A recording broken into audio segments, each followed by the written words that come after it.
There we go. I want to make sure and record everything I say for this class because this is probably the single most important thing we will talk about all semester is this week, in part because I'm focusing a lot of our discussion today gearing up for your final paper. So most of today's discussion is designed to help you write your last paper for this class. We do have a few more weekly discussion boards, but mostly everything we do now is geared towards writing your final paper. So let me share my screen. A few of you, if you haven't yet checked your grade and made sure that everything in the grade book looks good, you'll want to do that now. You don't leave it to the last minute. Like do that now, make sure everything's transferring correctly. I've been double checking everything, but sometimes just human error, machine error combine and something screwed up. So if anything is, all you have to do is stay at the end of class and talk to me, and also get those meeting with the professors done, or send me an email, set up a meeting. Usually if it's just something I need to fix, you can just send me an email and we don't even have to meet for it, but it's a good time to go in and check and make sure everything about your grade looks good. So we are in week 12 of the semester. You can see here just a little bit left. That's why we need to start dedicating every class towards writing your last paper. I will talk about some of the readings for this week, but I want to quickly kind of run through. If you see week 13, we're going to talk about kind of civil rights and still a little more decolonization. Week 14. This week 14 is going to be completely dedicated to helping you write the paper. That's all we're going to talk about in class. And in fact, I probably will not use the whole time period. It's just going to be, hey, okay, this is what you need to be doing right now towards writing your paper. Give you some additional tips that maybe I won't have time to cover today. But then after that, really the rest is turning in your paper, like getting that writing done. Your final paper is going to be due Friday of final exams week. That's when we would have had a final exam, but since in this class, instead of doing a final exam, we're doing a final paper. You don't have to do an exam, just submit your final paper. So it's going to be due Friday by midnight of final exams week. So that's really important, Friday of final exams week. At that point, if you want to use the Life Happens clause, technically you can, but I have a date that I have to submit grades by. So at this point, late work is, I typically stop accepting late work or anything else in the semester, just so that I can focus on finish grading your papers, getting your grades in on time and hopefully early for those of you that are graduating. This is the big project now. So I want to show you that in order to look at the prompt, you either go to assignments or you go to final exams week module. And here you have like a long prompt. I try to fit as much information on there. And if there are things missing that I think the class needs, I'll add them to the prompt. The other place I will direct people, if you have questions about the paper, is today's recording of this class. So as questions come up, please make sure that you ask them. That way I can address them on here for everybody. So right now I'm going to do the short version of this prompt, like just go through it quickly, and then I'm going to come back to it once I start talking about class, right? Because this the meat of how you're going to do the analysis, I'll give you the example of what kind of analysis I want for this in today's lecture. Right. So the short version is that is this a 3 to 4 page paper, right? And what you're going to do is you're going to analyze the media coverage of one of the hurricanes that has hit Puerto Rico. And what you're going to do is tell me, what does the media coverage tells us about the political and cultural position of Puerto Rico and its relationship to the United States? Right? Basically, what is the media coverage you looked at? What does it tell us about Puerto Rico? And in particular, the relationship with the United States, right? So don't get tripped up by some of the wording here. Like I say, position. It's a very academic word to say, because part of what we're going to talk about is that Puerto Rico occupies a really kind of unique place when it comes to its relationship with the US, right? For those of you that don't know, Puerto Rico is a colony of the United States, right?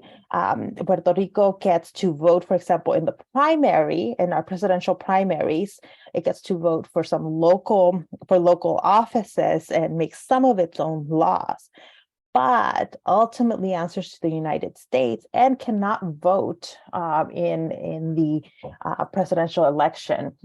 So, for example, and it does not have representation in Congress. Right, so that's the big thing of what makes Puerto Rico a colony, is that it's not a state. It doesn't have full rights like other states in the union do. So no representation in our Congress, or either in Congress or Senate. Now, if you are born in Puerto Rico, you do get American citizenship.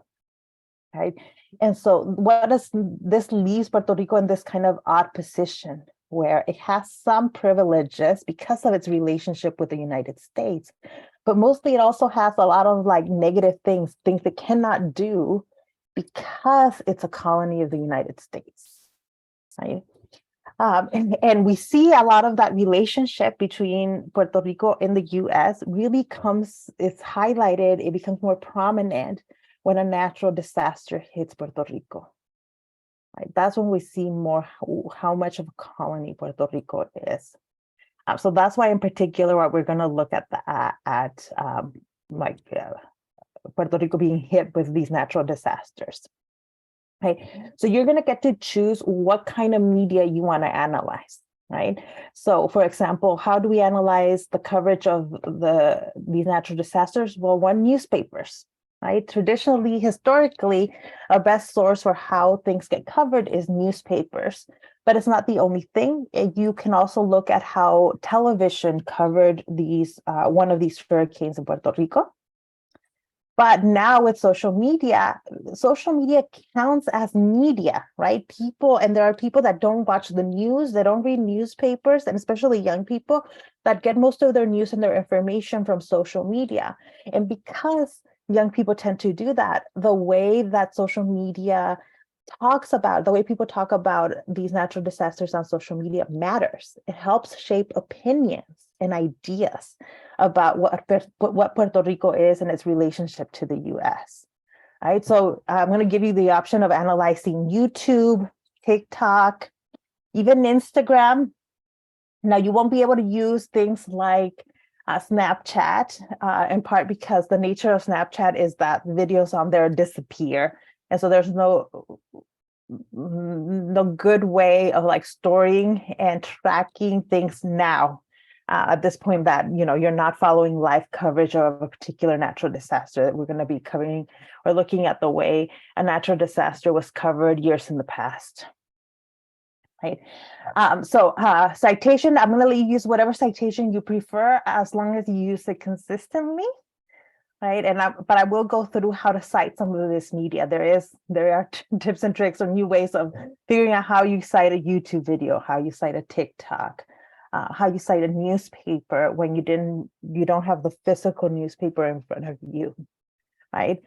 So right off the bat, just that, if that's all I tell you about the paper, your final paper, what are your biggest worries? What is freaking you out when I give the summary of the paper?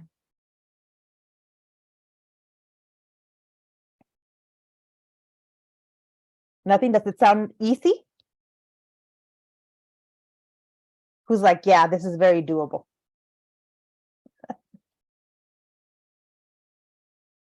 Because I'm like, great if everybody sounds like this is great. Just the fact that it's a final, that's what freaks you out. But this is why I'm like, we're giving you the prompt weeks ahead of time so that it'll be so okay. And see, some of the hard part is actually I'm going to walk you through how you're going to research this paper and write this paper so that in the end, hopefully I can get everybody to think this is very doable. If not easy, at the very least doable for some of you. But so those of you who are sitting there thinking, if this is going to be easy, great. Then you can help me talk to the rest of the class about how to approach this. So, by the way, I have here a couple of things. I have like questions to consider. These are not questions that you need to answer in your essay, right? Like you don't start your essay with number 1. and then answering these questions. No, these are if you're stuck, if you don't know where to start, if you don't know what you're doing, then you go to these questions. And once you start answering these questions, then your paper will come together. But this is an analytical, this is a research paper, right? In which you're doing research, you're writing paragraphs in which you have an argument, a thesis statement, and evidence in your paragraph. So this is not one of those papers where you're just answering these questions. No, in fact, I'm not even going to talk about these questions today because I don't want you to focus on them. I want you to focus on, wait a minute, if I'm going to write a paper about the media coverage of a hurricane in Puerto Rico, how do I start? First, you've got to know some of the hurricanes that have hit Puerto Rico, right? In order to figure out which hurricane you want to talk about, you want to click on this link where I have it labeled the map. So this is a scholar put together this map of the different hurricanes that have hit Puerto Rico from 1899 to the present. There we go. It's loading up. So Puerto Rico's hurricane history, you can see. And the way they've done it is brilliant. So this is the kind of technology, by the way, that everyone has access to. Just a lot of us just don't know how to. And what they've done is given us a quick summary here about Puerto Rico, right?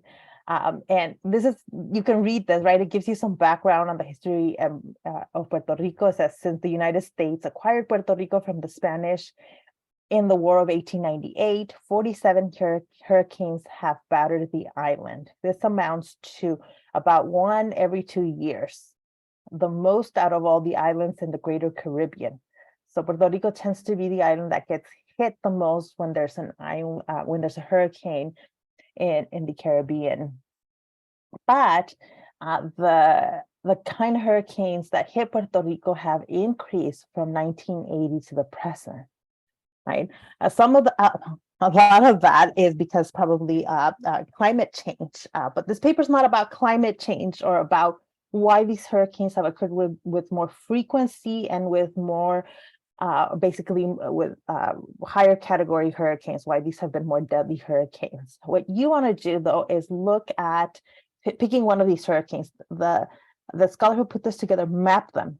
All of these lines here represent a hurricane that has hit Puerto Rico. But very useful for us, what they have done is organize them by how bad the hurricane was. So tropical storms tend to be not as bad. But so if you click on the tab here, tropical storms, this is what you see. These are the tropical storms that have come through Puerto Rico and have affected the island.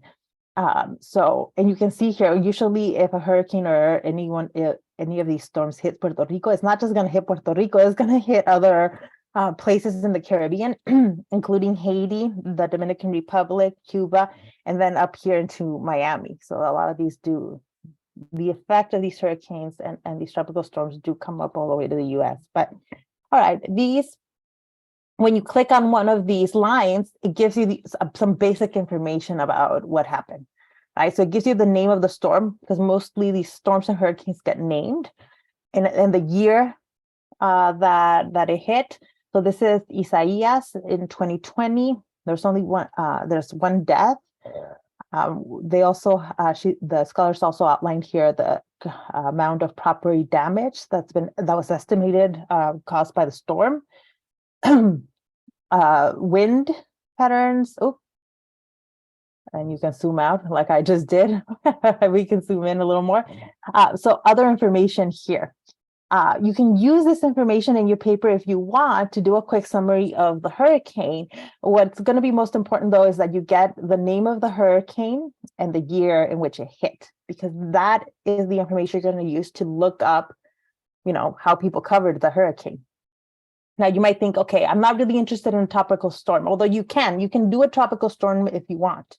But let's say you're not interested in how the media covered that. You might be more interested in how it covered a Category 5 hurricane, which is the deadliest, most powerful level of hurricane that we can see here. You can see that we have a few lines here. So Hugo was a Category 5 hurricane that hit Puerto Rico in 1989. That is a possibility. You can do your paper on that one. Or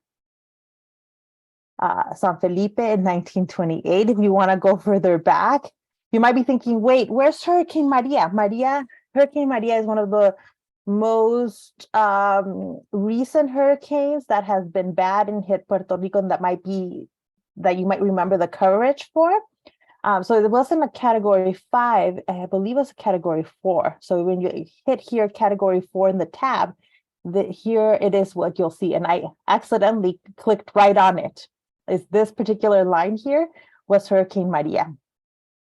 The hurricane was in 2017. There were thousands of deaths, 90 billion in property damage. And although it hit at a category 5, it really has been one of the most deadly hurricanes in the history of Puerto Rico, right? Because of the number of deaths, the property damage, and you will find even coverage of this hurricane today because Puerto Rico hasn't fully recovered from this particular hurricane, right? So you can use this map to compare some of this information, right? Like this has been one of the deadliest hurricanes, but you can compare it to the category 5 hurricanes that have occurred or other category 4s. You can use the information in this map, right? But again, I told you what you're going to do. Let's say you want to do this one because I'm telling you this is the one hurricane. I can guarantee you there is tons of media coverage, and not just in newspapers or on YouTube, but on social media. If you look up how Hurricane Maria was covered, you will find information on every website you look at, right? So let's say, okay, you hearing me say this makes you think, yes, I'm going to do Hurricane Maria. All right, what's the next step? You'll tell me. If I'm doing a research paper, well, if I'm writing this paper, what would be your next step after you pick a hurricane that you're going to focus on?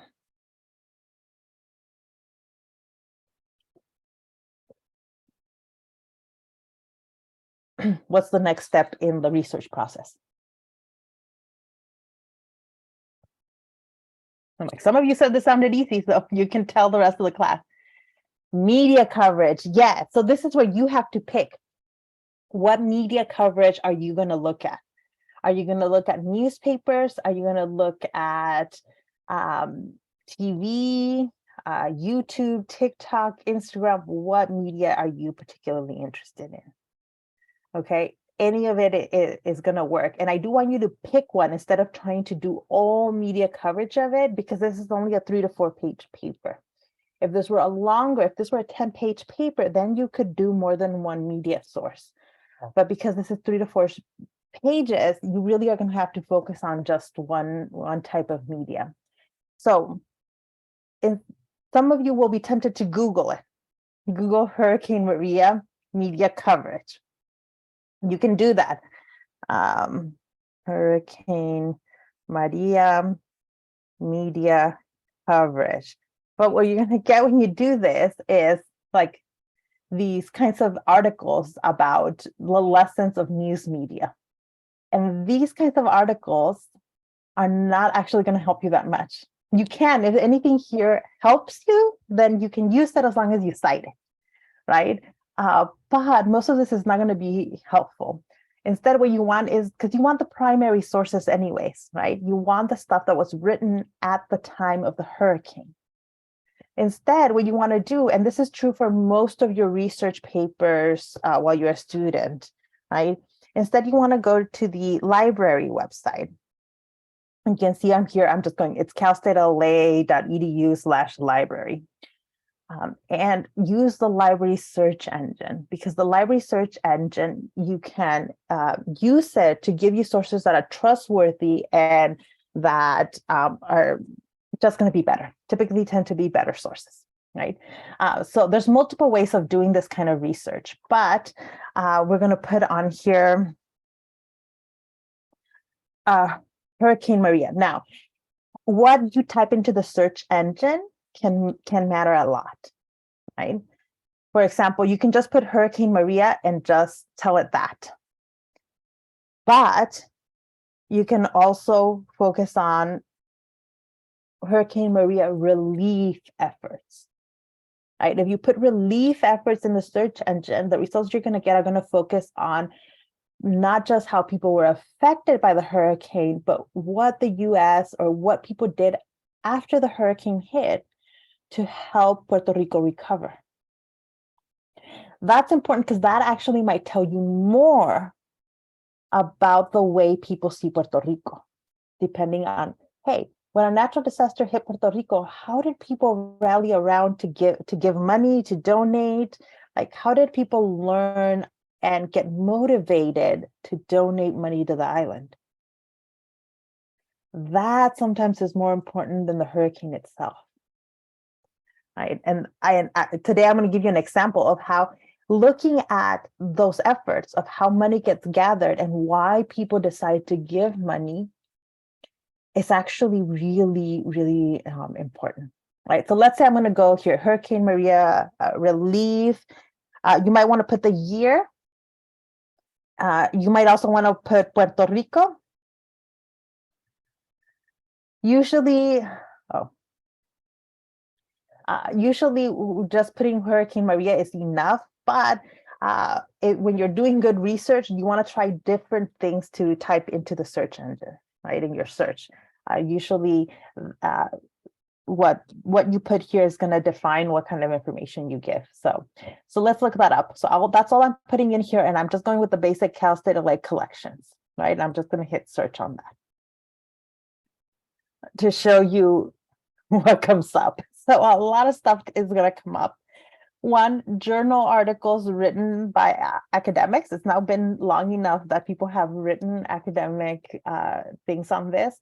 If you see, this first one says the donations gap in the 2017 Atlantic hurricane season, explaining why Puerto Rico's disaster relief operations post Maria received fewer charity contributions than similar efforts in Texas or Florida.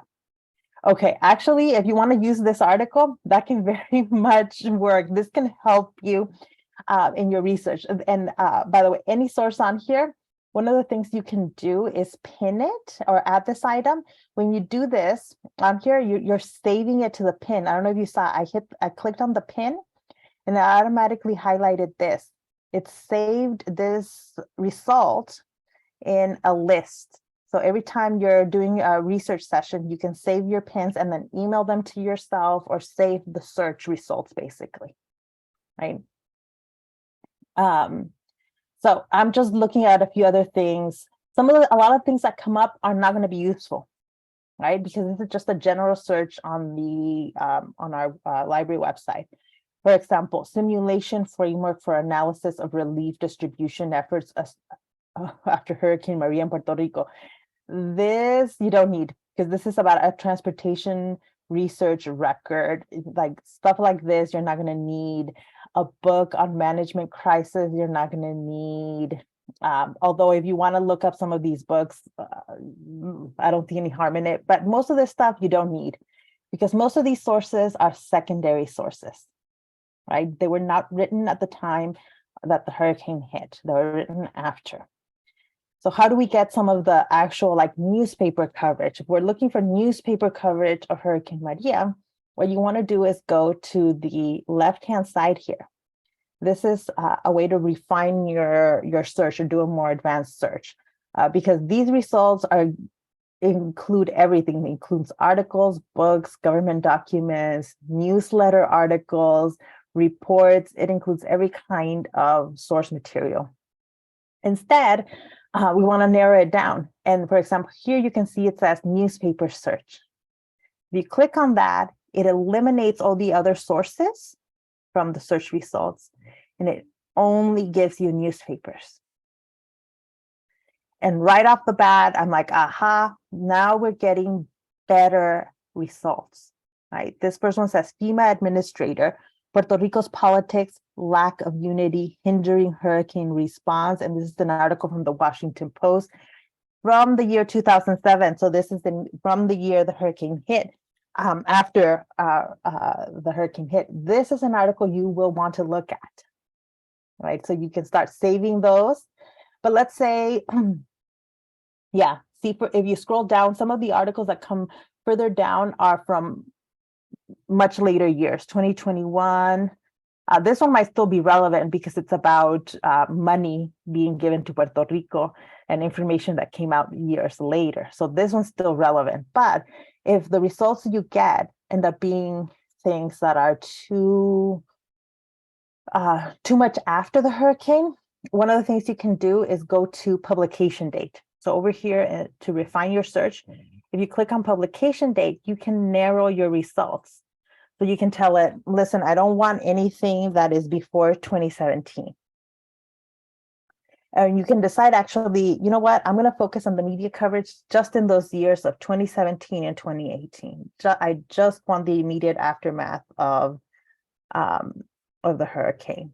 So you give it those years, apply the filters, and then it's only going to give you articles from those years.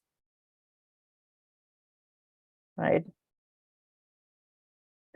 So, and you can refine, there's other ways in here, right, to refine. You're looking at like databases and other keywords. So under subject, it's giving you other keywords. If you're only interested in, for example, the way that President Trump at the time, what he said about Maria, about his trip to Puerto Rico, if you're only interested in President Trump's involvement with it, then you want to refine your search and click, you might want to click on this box, and then the articles that will pop up are only articles that talk about Hurricane Maria and President Trump, right? This other stuff will not be in the results.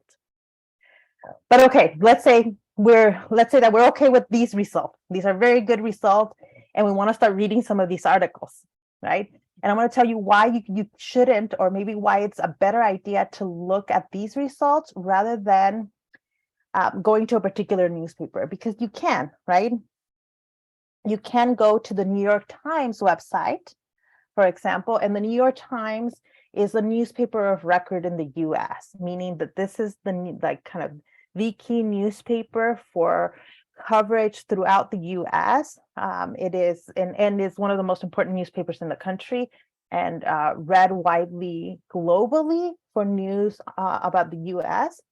So this is when his scholars are doing research, this is the newspaper they go to look at coverage of some event. And you can go on here and look up Hurricane Maria relief. You could just go to the website. But what's the problem with the New York Times website? Does anybody know?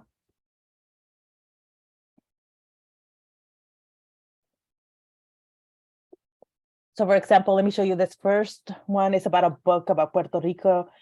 A Puerto Rican hero joins with Wonder Woman and others for hurricane relief. This might actually be interesting. You might write a paragraph or two about the way superheroes were used to raise money for hurricane relief, right? That might be interesting, but let's click on it, and this will show you what the problem is. It is paywalled. And more newspapers today have their websites and their articles paywalled. Right? There is for even older newspaper articles, by the way, if I want to look at the New York Times archive, for example, and look at things from like 1890, I could do that. But the New York Times paywalls even their archives. So this won't be useful. But let's say you still want to look at something from the New York Times or from another newspaper that is paywall. Well, that's why I'm telling you to go through the CalStatLA website, because we have access to all of those archives, to all of those articles via our library. This is, by the way, one of the biggest things people that work on research miss from being a student at a university. Having free access to all of this. You don't have to pay for it because the library has already bought a subscription. So all you need to access this information is your login information, your MyCalStatLA login information. So I'm going to show you. Let's say this first article, this one's from Washington Post. I believe the Washington Post is also paywalled. So I want to read it, right? I'm not going to go through the Washington Post website. I want to read it. So I'm going to click through the CalStatLA search results. So, okay. You want to click on available online because it's telling you you do have access. You have free access to this article through the Cal State LA website.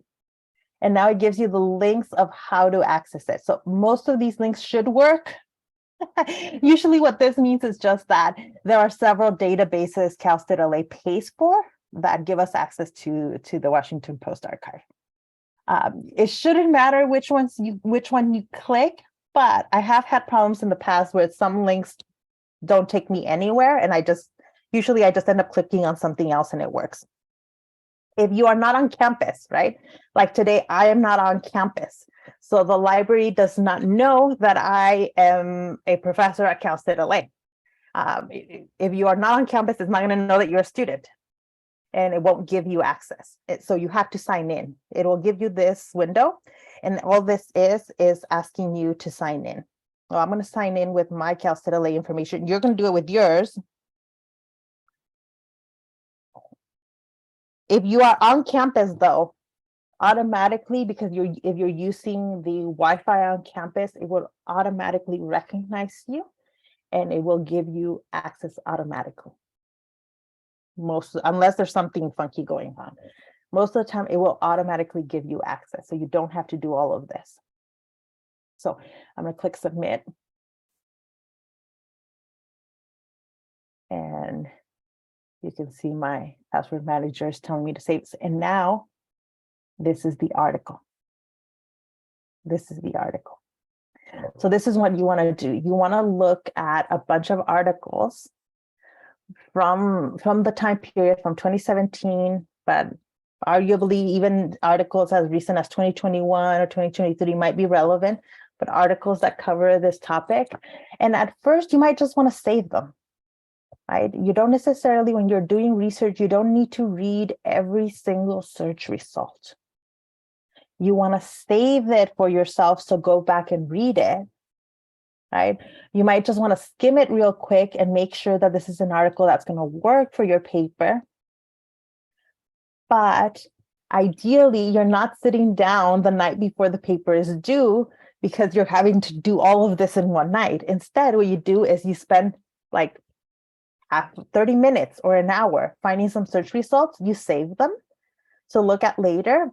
And then tomorrow, when you have extra time, you do another 15, 30 minutes of research, and then you save it up so you're not doing it all at once. So, okay, how do you all save your research? Do you just leave a million tabs open on a window? James, it is due Friday of final exams week. So May 9th? This is your final paper. You have time. Absolutely, you have time. It's not something immediate. But I know some of you like to work ahead. That's why, and I want to give you plenty of time to work on it now. Sorry, James, I didn't mean to worry you, but really get working on it. No, it's like May 19th. That's when it's due. Okay, so how do you all save your research? Does anybody have a system, a method they use to save their research? Anthony, 3 to 4 pages. Flashcards, Manny, give it to the history major to already have a system. Okay, writing it out. Literally, if this is how you learn, this is how your brain works. And sometimes, by the way, I need to do this. I need to literally get out a piece of paper or flashcards or whatever method works. Some of us just need to write it down. Right? And it's like I get out my notebook and I write down the title of the article, the date, the newspaper, and you can do it by hand, right? Especially that is the key, Manny. Manny's giving you a really important tip for those of you that maybe you're not good at research or you haven't developed a system yet. If you write down a summary of what the source is, that is so much better than anything, because it means you don't have to go back and read the same thing again. Like, you don't have to read the source again. You've already given yourself a summary of what's important or what's useful about that source. The other thing that you might want to do, I'm like, maybe you're not somebody who likes to write it all out. Copy the link somewhere. Save these links. You can bookmark it, right? You can go up and bookmark, right? I can add bookmark, and you create a folder to save all your bookmarks for the Puerto Rico paper, right? You can do that. So let's see, I can click bookmark this mark. What folder do I want to do it? I want to do it in a brand new folder that I'm going to create called Puerto Rico. I'm not actually going to do it because I don't need a new folder called Puerto Rico, but you can do something like this and just bookmark it on whatever browser you're using, right? Google, Firefox, whatever it is, keep bookmarking the sources you're getting. Or, you are going to save these links. Save the link on a Word doc, on a Google doc, save the link somewhere because it saves you time. Otherwise, you might read this article and say, I like this article, but all right, it came up, it was the first result on my search when I did the search, so I can come back easily to it. Great. Except guess what? Next time, it might not come up. You might click the same things into the search engine and it might just not come up. And sometimes, this has happened to me where I read a source, I dismissed it as, it's interesting, but I don't think I'm going to use it in my paper. So I don't save it. I don't do anything with it. And as I'm sitting down to actually type my paper, I realize, damn it, I read a source that has information to help me write the sentence that I'm writing right now. That source would be really useful here, but I didn't save it anywhere. And now I'm going to spend hours looking for something that I read once, days or weeks ago. The number one tip for doing research is to always save the things you're looking at. If you can, actually, what you want to do is save them and with your notes, right? Now, most these days, people don't have printers. I'm like, I would tell you to print the article and write your notes on them if that's the way, what works for you. But if you're bookmarking it somewhere and writing notes somewhere, that is the best way to do research. And it's going to save you lots and lots of time when you're writing. Trust me. If you don't trust me, if you think I'm just acting crazy up here, you will actually, some of you will come back and tell me I didn't do that when writing this paper, and it would have helped me if I had done that. I promise you, this is like a lifetime of doing this. This is the number one thing, is to keep your research organized and save everything somewhere where you know where it's going. Right? And ideally, you want to use one method of saving your research or the things you're saving. You don't want to have some things bookmarked, some things on a Google Doc, something like things scattered all over the place. Is not ideal. You want to pick one place where you're going to be saving everything for that one paper. Okay, but I told you, you don't necessarily have to do newspaper articles, right? For example, if you're on TikTok all the time and you're like, okay, the professor's going to let me use TikTok as a source, and you're like, I'm going to test this. Let me see if it actually works. You can, for this paper, you can use TikTok as your source. What you're going to do for this particular paper is you're going to go to TikTok, right?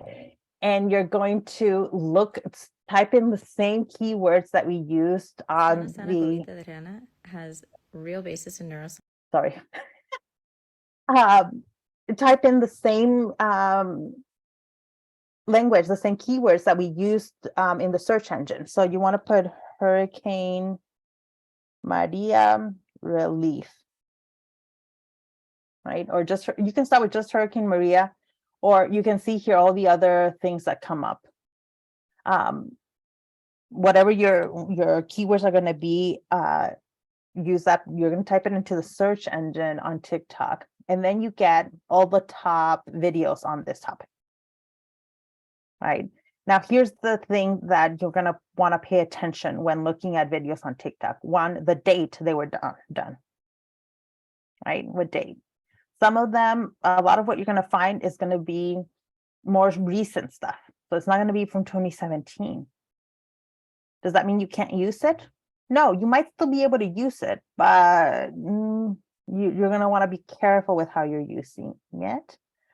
On the other hand, look at this one. Today we look back on when we partner with Virginia. So this is like a video. It looks from some sort of organization on Puerto Rico. In this case, when you're looking at coverage on social media, it doesn't matter a ton whether the news source is reliable or not. We do care if it's coming from a reliable source or not, but if it's not a reliable source, you can still use it. Because you want to be able to analyze the source itself, right? So let's say I'm going to click on this video. No, I clicked on the organization instead of the video. I'm going to click on this video. I'm going to watch it, even though I don't want to watch it right now, but but you're going to watch it and you're going to see how this video talks about Hurricane Maria, right? You do want to look at the organization that produced this video, that created this video, and then say, hey, this was an organization that was committed to this particular ideology. And that's why they covered the hurricane in this way, right? Like looking at this, it looks like this is Innovative Faith Resources. So it looks like this is a religious organization. If I'm going to use this in my paper, I'm actually going to probably look up this organization and see if it's even a real organization and that kind of information. But even if it's not a traditional reliable source, you can still discuss it because we can see here how many people liked the video, how many people watched the video.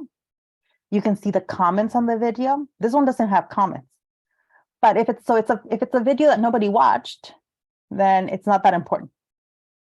But if it's a video that like hundreds or thousands of people watched, then it matters what they said about Puerto Rico, right? Because you can say, hey, some people watched this video and were probably influenced by the information presented on this video.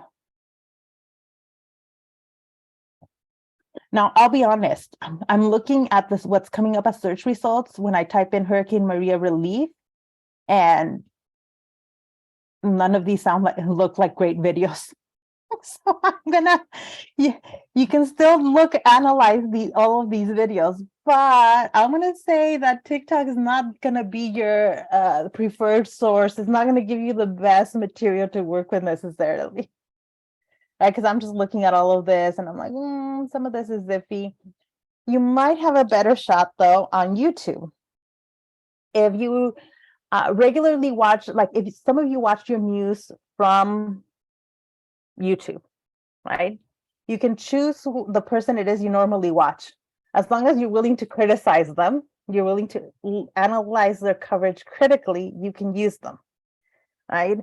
So I'm gonna go to one that probably says my age, because this is somebody my brother introduced to me years and years ago, Philip DeFranco. And sometimes I find him interesting. Sometimes he annoys me too, but I sometimes watch his channel. And this particular channel he has is dedicated to covering the news. He does a daily like short video covering whatever the big news of the day is. So if I wanted to focus on what YouTubers, for example, are watching, he's somebody that has a ton of subscribers. I happen to know that he's actually one of like those people that originally got really big, one of the people that like the early adapters of YouTube that got big on YouTube. So I know that his videos get a lot of views and that he's popular, right? And in case you don't know, you can keyword search one account's, like all the videos that they've put together, you can search it. If you go to the tabs here, if you go to the search, and I can look up all of the videos that this person did on Hurricane Maria, right? And you'll see that like right here, right off the bat, I'm seeing that the first video that shows up is from 4 years ago, and that it's about some conspiracy in Puerto Rico. This works. The results I'm getting here from Philip DeFranco, like you could analyze these videos. Same for whatever channel you use on YouTube to watch the news, you could analyze them, right? Now you might decide that you're like, you know what? I'm ready to do some research on some wacky things. You can look up like the channels that are dedicated just to conspiracy theories, and you could analyze their coverage of Hurricane Maria if you want. You could look at what like really extreme like political stuff online, the way they covered Hurricane Maria. The only warning I will give you is that you have to spend hours watching those videos and then writing about it. So if it's something that's too wacky and that's gonna just make you angry, it might not be the best idea to write about it unless you really want to, right? Like if you're like, I'm willing to spend hours watching some conspiracy lunatic talk about this topic, then do it. They're going to give you lots of material to write about and to potentially criticize. But you want to be willing, you're going to make sure you're willing to dedicate that much time to it. Same thing if you're going to write though about somebody that you typically watch. If you watch somebody, you like them, and you don't like criticizing them, that might not be the best person to write about or the best channel to write about. But you can, right? So, okay, questions now.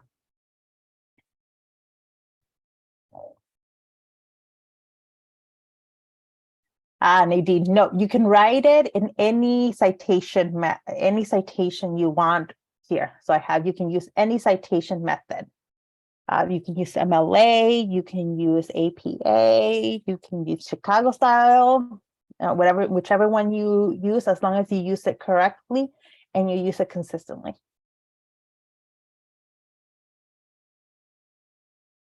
Right. So again, it is 3 to 4 page paper, any citation. What you're doing is analyzing the media coverage of one of those hurricanes.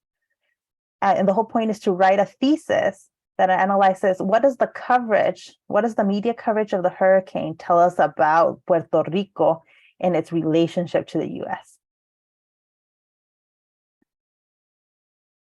Yeah. Now, why am I making you analyze media coverage of a hurricane that hit Puerto Rico? Why does the media coverage of a hurricane matter? What can it tell us?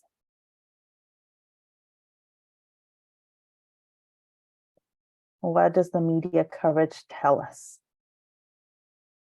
Potentially. So not specific information, but in general terms, what can media coverage of a hurricane tell us?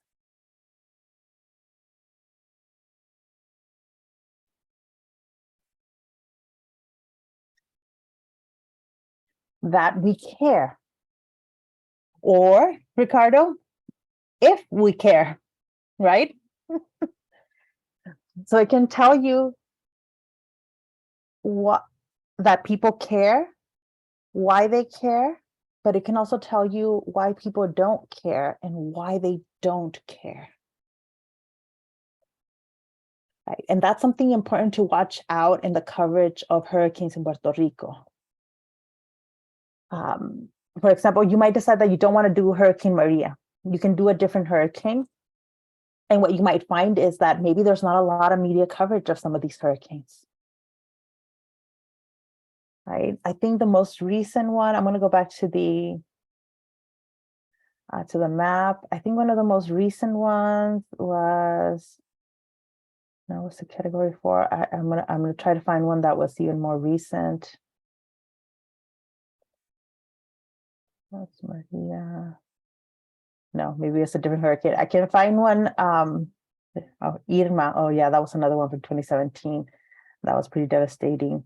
You can find hurricanes from like 2020 and 2021. And if you look them up, one of the things you might find is that maybe there wasn't a lot of coverage. Debbie, Jean, like some of this actually, I'm looking at them, they were like within my lifetime. And I'm like, I actually don't remember any coverage of those hurricanes. I don't remember even hearing about that hurricane.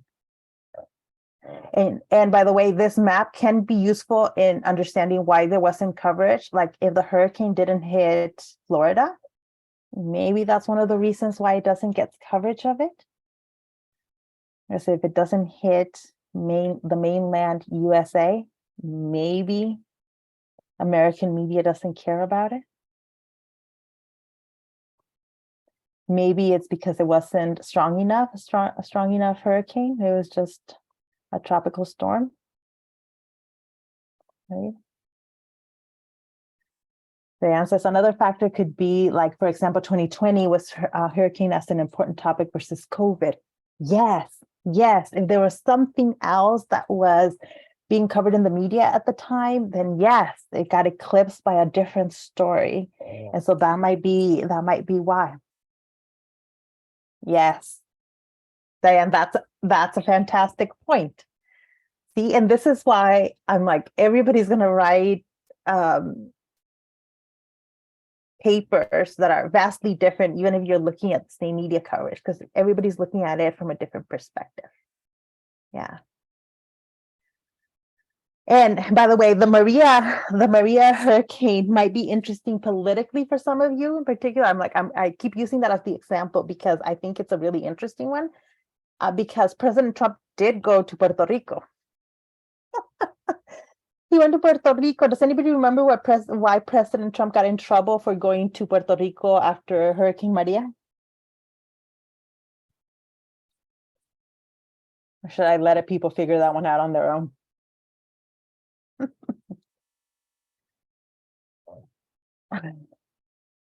Some of you remember the toilet paper. Yeah, or see how people remember this is really interesting. Yeah, it was actually paper towels. He was in some building where they were passing out things for people that had been affected. And he starts throwing out paper towels to people waiting in line to get things. And so you can imagine that there was a lot of controversy about that. And a lot of the controversy, I wonder what you guys will think. I wonder if you think that controversy, like what was he so criticized for it? Because do you think he was actually being disrespectful? Do you think it was just in bad taste? Or was there an element of the politics? Like, did it matter whether you voted for Trump or not on how you responded to those videos of him throwing paper towels at people? You could write an entire page, maybe 2 pages, just on the politics of that. Right? However, by the way, if you're not interested in politics, if you're like, I hate politics, don't make me write about politics, you don't have to. You can focus on, okay, when some hurricanes like this happen, right? One of the things that we are seeing, and that is very clear on this map history, is that these hurricanes have become more intense and deadlier from the 1980s to the present. They have gotten worse. Is there any media coverage of how climate change has impacted has contributed to the impact of these hurricanes? If you're interested in environmental issues, you can look at that here. Is there coverage? Where is the coverage of the of climate change and its role in this? Right? Who's talking about those topics? Is anybody talking about those topics in any of these media sources? And then you would talk about why certain sources are talking about it, why they're not talking about it. So even when there's the absence of information, right? When somebody is not covering something, that can still, you could at minimum get a paragraph out of that, but possibly 2-3 paragraphs talking about why is this media not interested in this topic? right? You could also try to focus it at how many of these newspapers or these YouTube videos, how many of them talk about the Puerto Rican perspective? Like how many of them showed clips of people talking about the effect of the hurricane on them, on their family? Right? If you're more interested in like the human side of these topics, then okay, how is that human side covered in these videos? Who do they put on these videos? Right? Who gets presented to the public and why?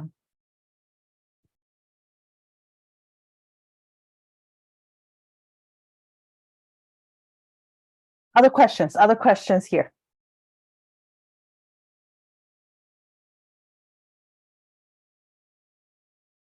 None? Okay, now, how many of you are feeling better about this paper? Is it doable now? Some of you, it's always doable since you read about it. So, is it doable or not doable?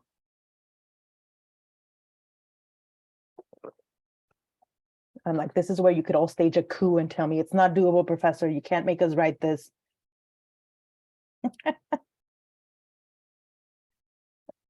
Okay, hopefully it's doable. I'm like, so I'm going to interpret silence as good, but I do want to give you an example of how we talk about this in history, right? Because this is a history paper. It obviously brings in topics of political science and of media studies. It brings in other disciplines, but there is a precedent to how historians talk about this, because more and more, especially since the 1990s and early 2000s, historians have started talking about natural disasters and the environment in history, right? The role that these elements play in history. So, so I want to give you an example today. So before I get into it, let me ask you again, do you guys want to skip the break and end early again, or do you need the break this week? Do we need a 15-minute break, or do we want to just end early?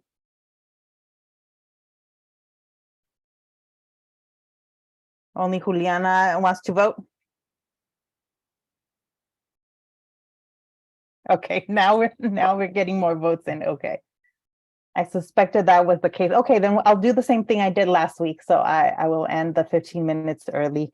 Let me just make a note to myself so that I don't go over time. Okay, so I'm going to give you the example of the French Caribbean on the way historians have talked about this issue of natural disasters. But I do want to end the war in Europe first, and World War II.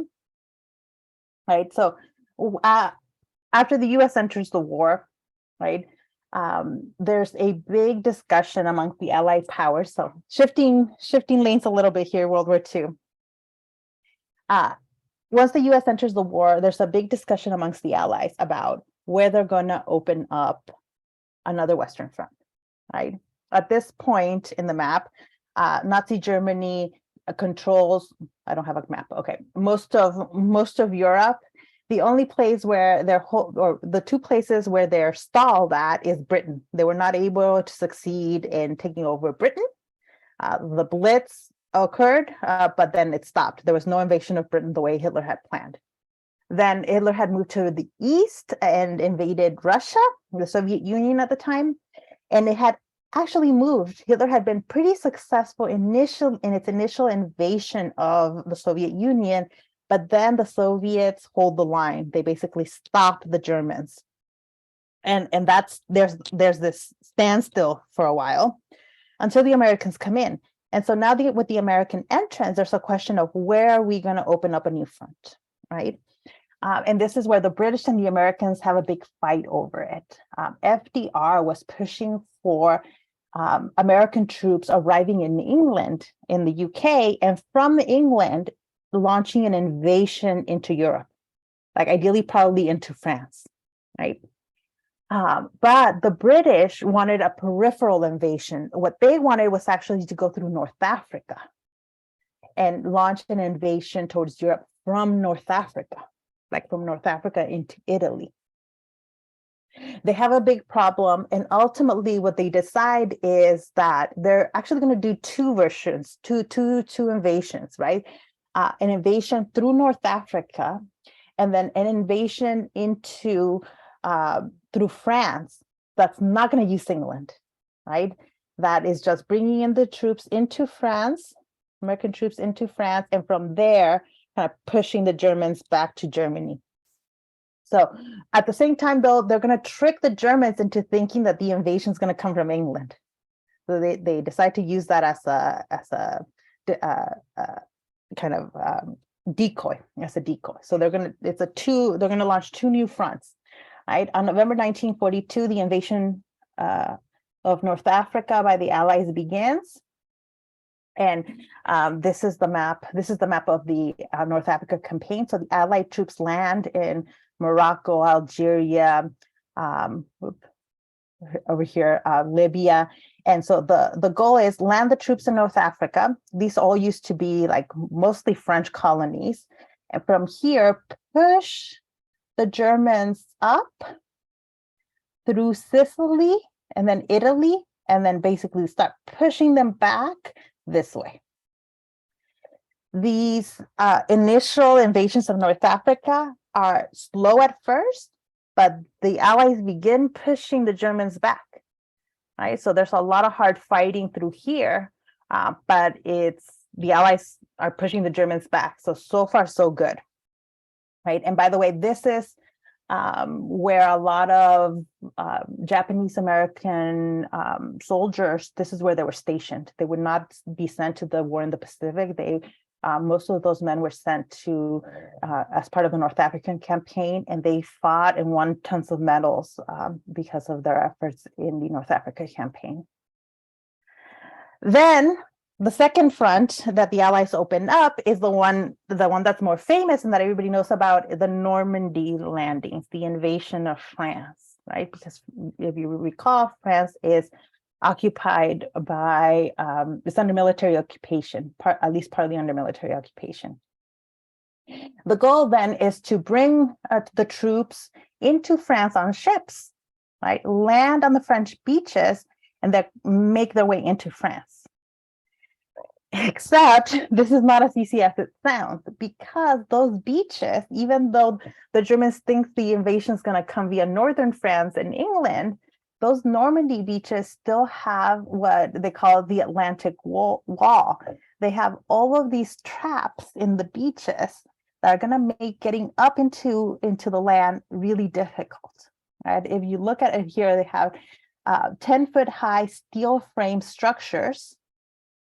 Right? These are anti-tank mines attached at the top. So you can't just kind of land on the beach and move up. First, you're going to be blocked by these steel frame structures. You're going to have mines on top.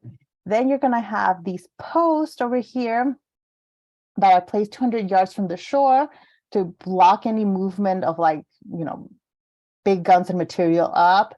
Then you have mines set to go off the minute anyone steps on them. Then ramps that are driven into the sand that are going to prevent any kind of also weaponry coming up. More mines, then barbed wire and mines.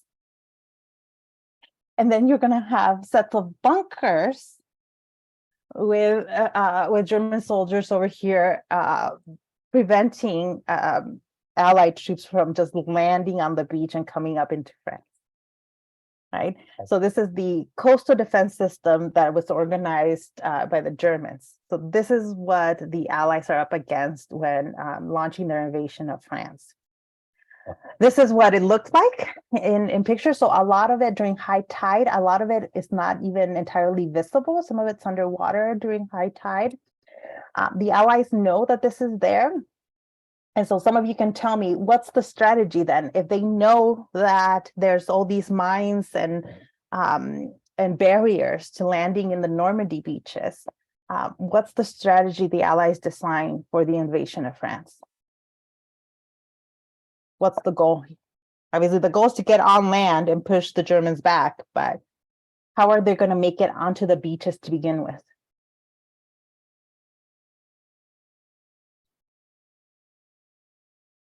Has nobody seen Saving Private Ryan?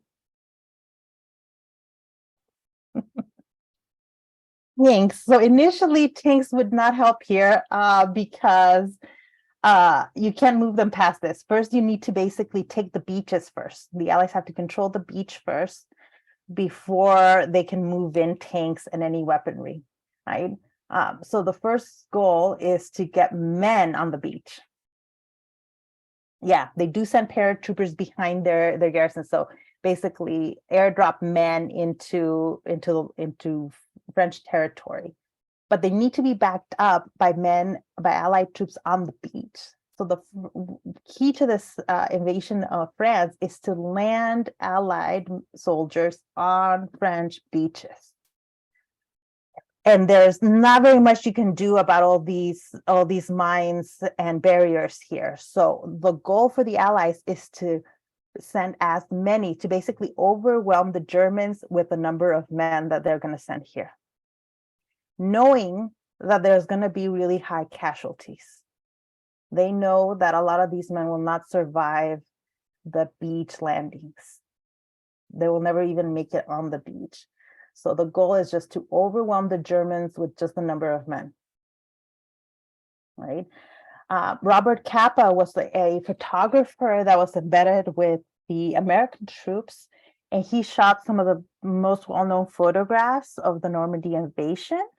And this is why a lot of film replicates like these images, even if you haven't seen these exact photographs, look familiar because a lot of filmmakers basically use his photographs as reference to shoot the way they shoot war scenes, especially when they shoot or they do reenactments of the Normandy invasion. But so these men were brought in on ships, and then on these, I forgot what all of this is called, but they basically get dropped. And this is before they're on the beach, and they have to make their way onto the beach. And so in the meantime, though, they're getting attacked from the Germans that are on the beach, making their way through layers of mines. And so really, there's really high casualties. The Normandy invasion, the invasion of France, is not just the Americans, but the Normandy landings in particular are very famous because they were some of the hardest fought battles. The British and the Canadians also land on French beaches. But if you look at some of these lines that represent the British and the Canadian troops, they land further north in Normandy, and they experience a lot less resistance from the Germans. So the beaches where the Americans land end up being the hardest fought. So you can see the different beaches that the Americans are landing in: Omaha Beach, Utah Beach.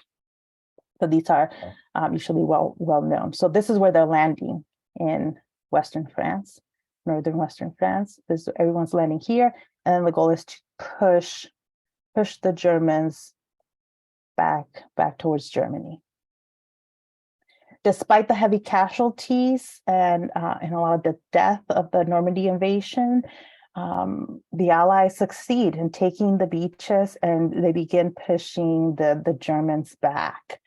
I've been to Normandy, so what I get to show you now is some of my photographs that were taken with cameras from the early 2000s.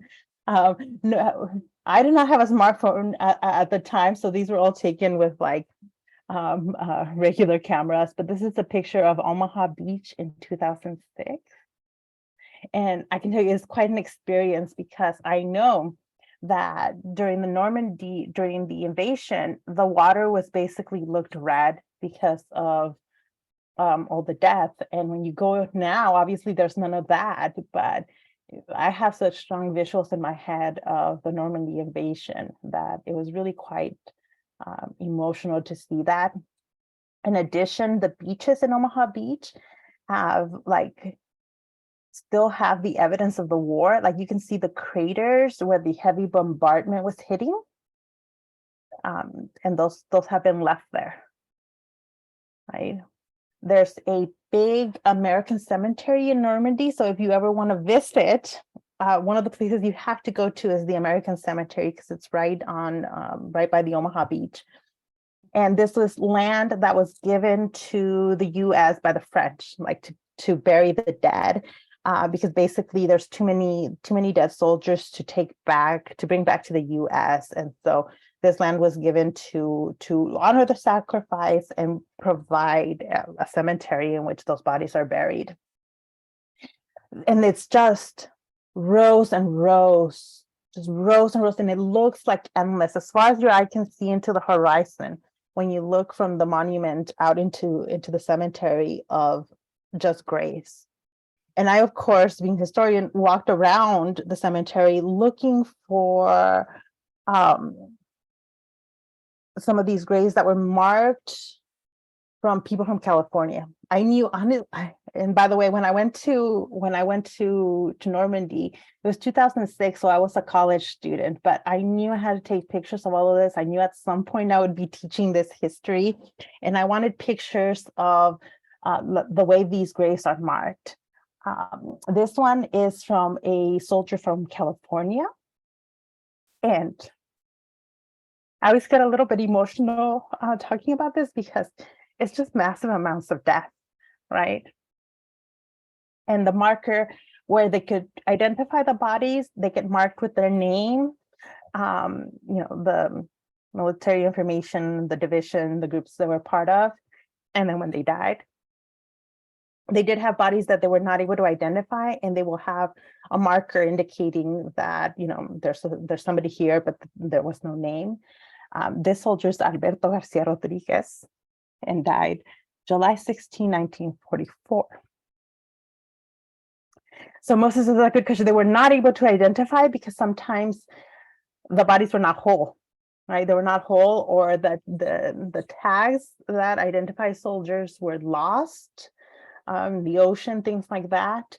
And so they're not always able to identify all of them. They also sometimes can identify if a soldier was not Christian, right? If he was Jewish or Muslim, the grave is not a cross. They have, for Jewish soldiers, they have the Star of David. And for Muslim soldiers, they have just a different, like a dome structure. So it's not a cross. But for everybody else, even the unmarked ones where they don't know, they couldn't identify who's buried there, they use a cross. But the other thing too, and I'm like, I haven't done a lot of research on this part, and I haven't seen a book out yet on it. It might just be I haven't found it, but like obviously a lot of the names of the soldiers that I identified that were clearly labeled that they were from California, a lot of them were Latino names, right? I don't know their ethnicity or race, right? But just by looking at their names and last names, you can make probably what is probably very accurate assumptions about the fact that a lot of these men were Latino. And to me, it's just a reminder of how important Latino contributions to the history of this country have been. Even if we ignore some of the older history in California and we just look at modern history, there's still a lot of really important contributions that Latinos have made. But all right, the invasion of France is successful. I'll come back to that in a minute. Because in order for the Allies to win, they have to succeed on all fronts, right? The North Africa campaign had to be successful. The invasion of France had to be successful, but also the Soviet Union needed to be successful, right? If you had asked anybody at the end of World War II, who won the war, basically, who do we have to thank for winning the war? They would have said the Soviet Union, because everybody understood that if the Soviet Union had not been able to push the Germans back, that war would have been lost, right? And for a long time, the Germans had been holding the line, the Soviets had been holding the line right about here, right where this map kind of cuts off, and just stalemate, dead of winter. And this is one of those things where the cliche of you don't freaking invade the Soviet Union in the middle of winter. Well, the Germans had not intended to invade the Soviet Union in the middle of winter. They had invaded in the spring, and made zero preparations to have their troops fight in the Soviet Union during winter. But because the Soviets were able to hold the Germans back here, then the Germans get stuck in the middle of the Soviet Union in winter with no preparations. They didn't even have the right uniforms to fight in the cold Russian winter. There weren't supply lines organized to bring food and supplies in for a long battle here.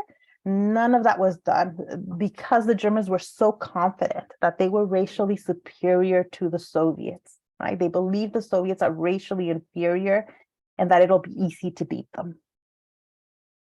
So they made no preparations to fight in the winter in the Soviet Union. The Soviets took advantage of that, and also they're able to organize their military, begin manufacturing war material really, really quickly, and begin pushing the Germans back. Once that is happening, right, once all the fronts, the Allies are pushing the Germans back, then it's a race for who's going to get to Berlin first. Right now, the issue is not who's going to win the war. It's clear that the Allies are going to win this war, right? Even though the Germans still haven't, most of Hitler especially hasn't accepted that, but it is very clear. And now the Allies are just fighting for who gets to dominate the post-World War II world. And obviously out of that, the two superpowers that emerge are the Soviet Union and the United States. The other thing that occurs as the Allies begin moving towards Berlin is the liberation of the concentration camps. And when you see the accounts of soldiers that contributed to liberating the camps, this is something they were not expecting. There's evidence that the governments knew, that the United States, for example, that the British and the Soviets knew, had information about what was happening in some of these camps, but the soldiers didn't know. And they come up to these camps and they just see hundreds and sometimes thousands of people in these camps slowly dying. And this is part of what ending the war looks like, is liberating the camps and making sure and trying to help these people survive. There was a lot of deaths during the liberation. Initially, people didn't know that when you have somebody who hasn't been fed in months and possibly years, right? When they're all just like, you can see their skeleton, the way the camp survivors looked, that you can't just feed them large amounts of food immediately because their bodies have not been processing food for a long time. And to all of a sudden give them food is a death sentence. Like people can't, so a number of people died at the initial liberation of the camps because there wasn't a clear strategy with how to deal with the survivors of the camps. Yes, thank you, James. Refeeding, yeah. So it's a process of getting people back to a healthy way in which their body can actually process food and water. Yeah. And also, right, this, one of the things that I like to emphasize when talking about the post-World War II war, the post-World War II time period, this time period when the Allies are going to win, they're winning, is the large movement of people, right? The expansion of the Nazi Empire had caused a lot of instability, a lot of death, and a lot of movement of people, right? Because one of the goals had been for the Germans to take over this land towards the east. And so a lot of ethnic Germans had moved into places like Poland. And now, as the Allies are pushing back, all of those people are displaced. And then as they're liberating the camps, all those people have to go somewhere. Some of those survivors don't have anywhere to go to. They lost their homes, they lost their family members. Why would they go back to the place where they lived if you're the only survivor in your family? A lot of those survivors don't want to go back. So they're looking for what's going to happen next, and people are just moving through all of Europe, trying to get back to homes, trying to find family members. So it's a large movement of people at the end of the war. Large movement of people. And of course, then a fight over, let me see, I don't have that map there, fight over who gets to dominate Germany, right? So we'll come back to the Cold War after that. I want to talk about what happens immediately after the war is the US and the Soviet Union, but largely the US begins pressuring the Western European powers to let go of their colonies. And this is really interesting because why? Why would the US be interested in France, for example, giving independence to their colonies? Why would they be pressuring the British to give up India as a colony? Why? Why would the US be interested in, hey, Europeans, stop with the empire thing, let go of the colonies? Manny's answer might sound cynical, but it's absolutely correct. It's because the US has interest in these countries, right? When you're fighting for control of the world with the Soviet Union, you want to be able to control as many of these worlds, where France and Britain controlling them is of no use to you. Especially because one of the core conflicts between the US and the Soviet Union is an economic conflict, right? The US and the Soviet Union represent two different economic and political ideologies. And so the question of who's going to be more powerful, the US or the Soviet Union, is the question of which philosophy is going to dominate the world. Is it going to be capitalism or is it going to be communism, right? And for capitalism to succeed, it needs independence to occur. Capitalism needs the independence of former colonies, because when a region of the world is a colony, it is not free to trade with anyone, right? A colony, the part of the legal ties that a colony has to the empire that controls it is that you can only do business with that nation, right? Morocco, Tunisia, Algeria, Vietnam, they could only do business with France and through France. If anybody wanted to do any kind of economic exchange, sell their goods, buy raw material from any of these countries, they had to go through France. Well, in a capitalist free market, you cannot do that. Capitalism cannot survive if these countries are legally tied only to France. And the US is producing goods at a really high rate at this time. They're making stuff. The Americans are making things. At first, there's enough of a market in the US to sustain the kind of manufacturing that is happening, right? Americans can afford to buy things after World War II. Not everyone, but a lot of Americans can afford to buy the things that are being made in American factories. But then they need new markets. They need new places where they can sell those goods.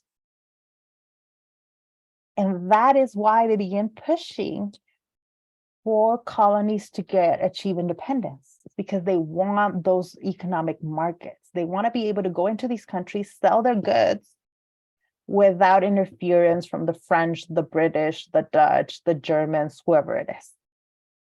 It's entirely self-interest and the opportunity to step in and control these countries. Right. So yes, Manny, that's absolutely it. Taking a step back, though, to talk about the colonial setting, right? Once we get, even after independence, we get some really interesting things happen because one, the European empires don't disappear, right? Like people are still shocked when you talk about like the British monarchy, right? Sometimes it comes up in discussions of, whatever drama the British royal family is involved in, right? Like when Harry and Meghan were trying to leave their royal duties, Some of their proposals were to live in Canada or to live in Australia. And you have to think, wait, why would a member of the British royal family be living in Canada or in Australia? Well, it's in part because the Queen of England, well, now the King, the British monarchy rules not only over the UK, but it is technically the official head of state of places like Canada and of Australia and of a bunch of other places, including some of the islands in the Caribbean, right? So even though a lot of places gain their independence, a lot of them end up in this kind of weird position where they're not technically a colony, but there's still elements of colonial rule there. And that is part of what we see in the Caribbean happening, right? So in the Caribbean, when it comes to the French, because the French control so many of these islands, instead of giving independence to a lot of these countries, this is before even the World Wars, they begin moving these colonies into a different legal position, different relationship with France. So they're not going to be colonies now, because these are the traditional, what the French would have called old colonies. These were some of its original colonies, they would have said. When a new constitution is created in 1875, they actually extend full rights of citizenship to some of the Caribbean islands. So Martinique, Guadeloupe, La Réunion, and French Guiana, or Guyane, all gain full rights of citizenship. Anybody that is born in any of these islands is automatically a French citizen. And this is part of the new government's effort to return to the ideas of the French Revolution, right? And emphasize the motto of the revolution of liberty, equality, fraternity. So they turn to these Caribbean islands and they say, we will make you part of France. You are now part of France. And that has really important legal ramifications, right? Because one, this allows the movement of people, right? The movement of people from the Caribbean into France. So there's a wave of immigration that occurs at this time, and that will increase over the 20th century and the 21st century, of people leaving the islands and moving to France, because now they have the legal right to. They get to vote. They have representatives that have voting power in the National Assembly that represent these islands, right? 2 representatives from these places kind of get a seat in the French National Assembly. This is a big deal, right? Why? So why do you think the French offer full rights of citizenship to these islands? I'm giving you some of the political background. Why else? Is there any other reasoning you can think of for why the French would do this?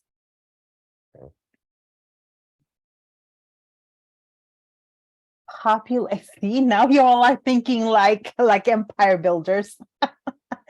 James, populate them. That is actually one of the goals. One of the goals is to kind of assimilate these islands, turn them into French citizens, and basically provide places where French people can go and populate the islands. That is a proposal.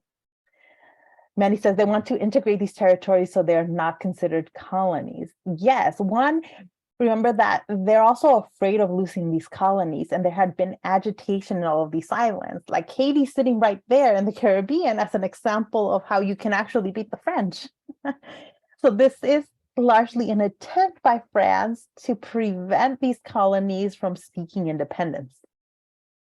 But notice how they don't do it to all their colonies. If this could be a kind of strategy to prevent independence, why don't they do that with their North African colonies or their Southeast Asian colonies? Like, those are really important too. For a while, Vietnam was one of the most important colonies. Well, what is now Vietnam? Algeria was becoming a really important colony. Why not give full rights of citizenship to all of their colonies.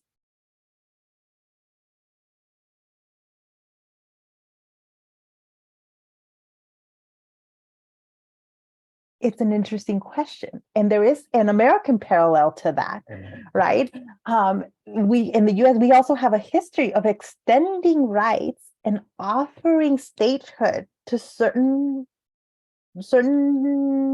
territories and not to all, right?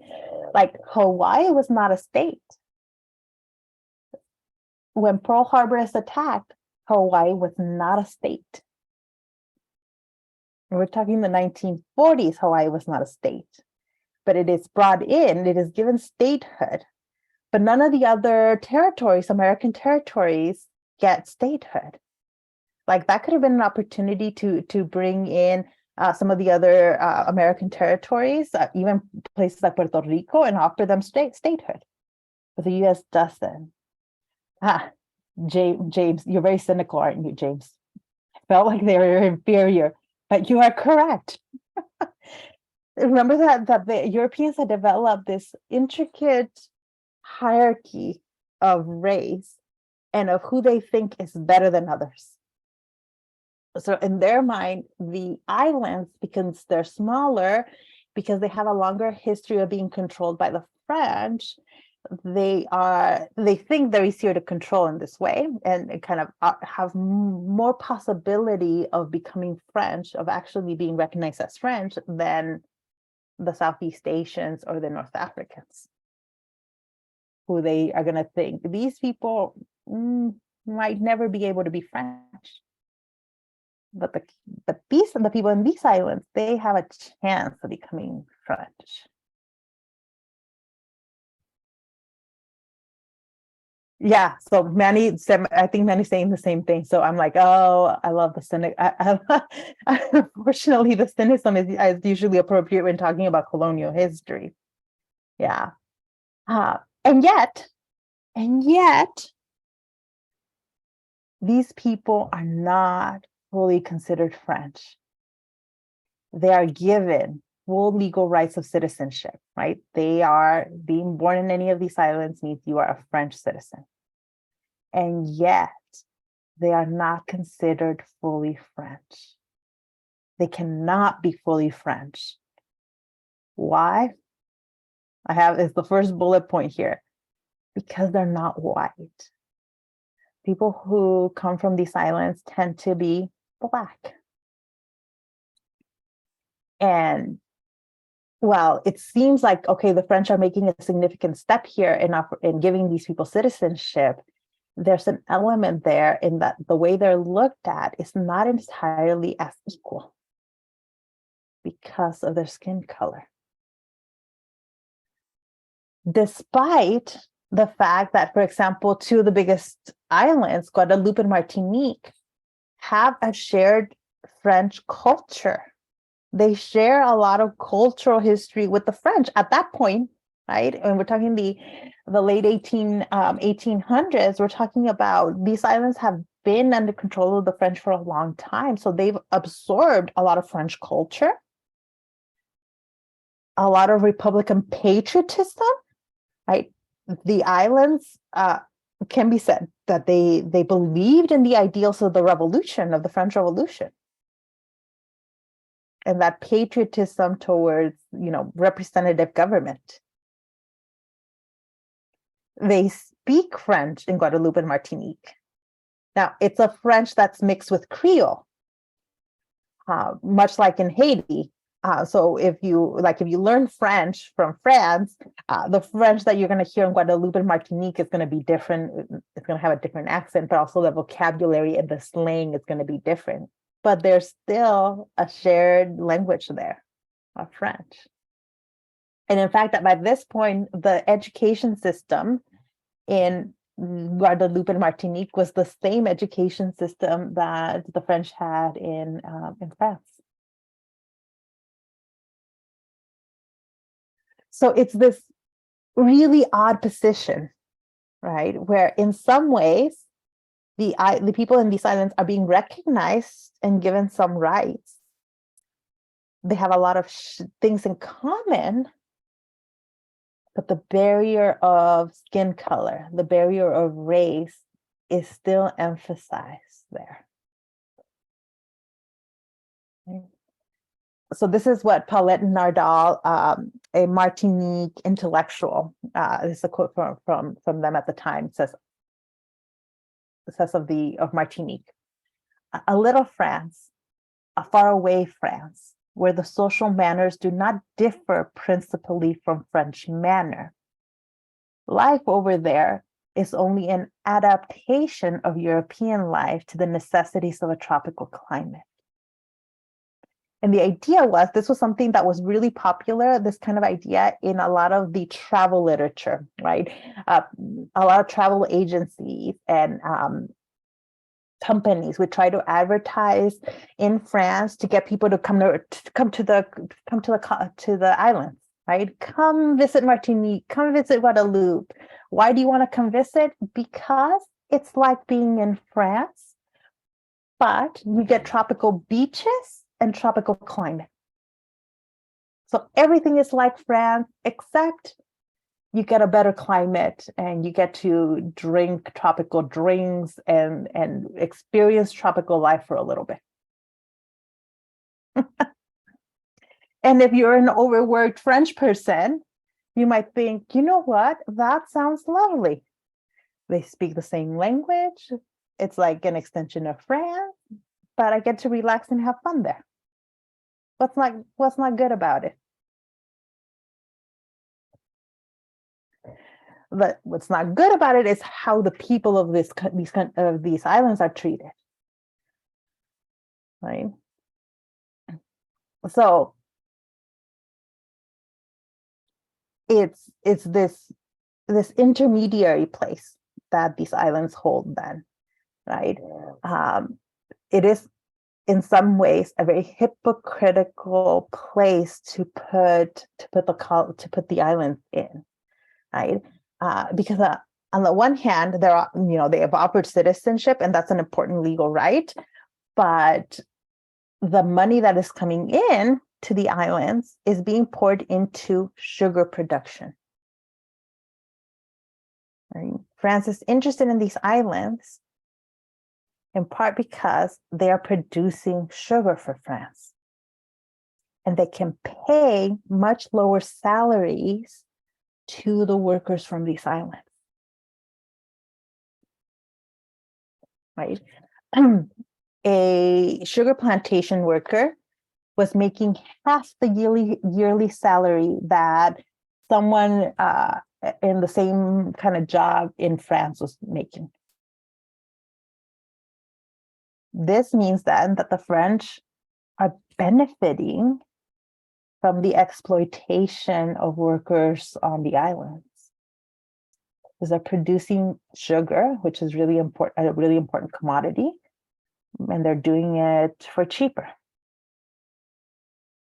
Right, so that's one of the ways in which we see this hypocritical approach to the colonies or to the islands. They're no longer technically colonies by the French, that you might offer citizenship, but there's still economic exploitation. Then there's the educational system. You might say, but professor, you said they have the same educational system in the islands than in France. So, hey, if you don't want to work in the sugar production, go to school, take advantage of it, and escape the exploitation. Except the education that was being provided on the islands, right, which is part of the French educational system, was not actually the same as it was in France. Right? In France, there's actually an intricate educational system. You have to pick from an early age which track you're on. If you're a student in France, you either are going to go down a path to go towards higher education, where you're going to go to college, university, or you pick a vocational training path where you're not going to go to university, but you're going to get trained to do some sort of job, right? And you have to pick early on in your education. So usually young kids are being sent down one of these paths. Well, on the Caribbean islands in Guadeloupe and Martinique, you don't really have the option of picking a university path. What kind of education, what kind of options do you think, what kind of training do you think was being provided to students on the islands? If they don't have, and I'm telling you, they did not have the option of choosing a path that would take them to a university. Instead, what kind of path do you think was created for students on the islands?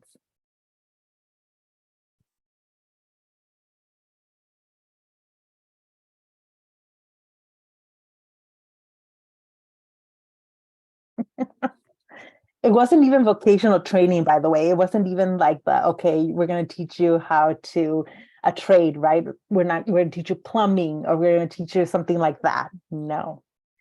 The kind of curriculum that was embedded in the system in the islands was creating farmers. You were taught farming. Why? Why would the educational system only create a path to teach you farming on the islands? Why would the French not provide more pathways through their education system on the islands? Why only farming?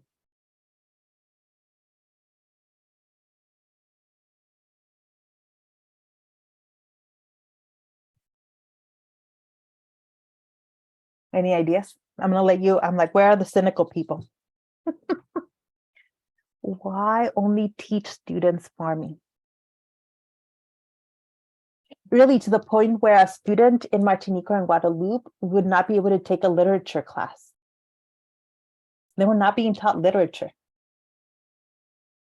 They were taught how to read and write, basic mathematics, and then most of the courses focused around farming techniques. Why?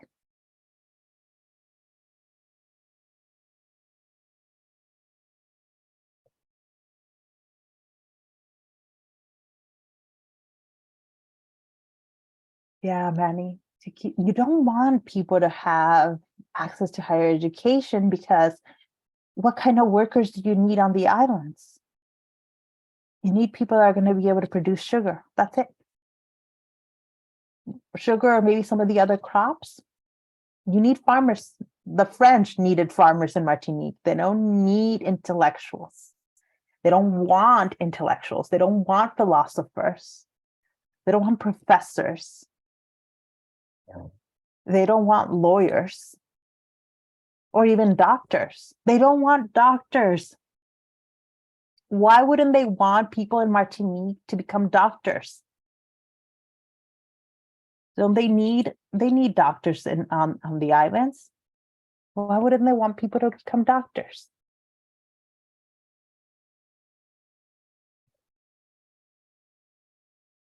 Because they can send doctors from France.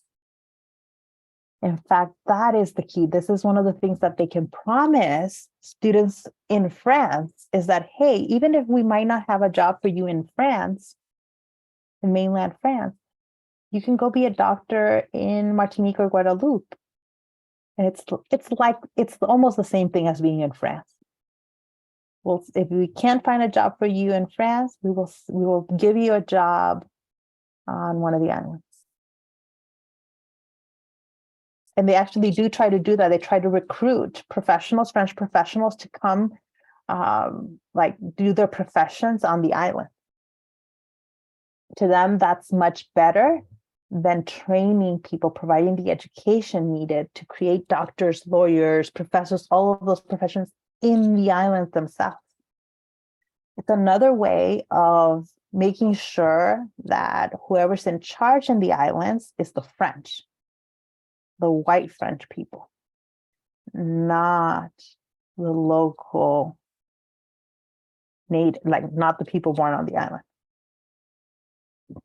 And that is why, by the way, we have similar history in Los Angeles to this, of it used to be, and it still sometimes happens, that a lot of students in the Los Angeles district were not being even given the option of taking college prep courses. And if a student would express interest in going to college, counselors would often say, no, you're never going to get accepted. There's no point in you even trying for college. You need to go to like trade school, or it's going to be a miracle if you even finish high school.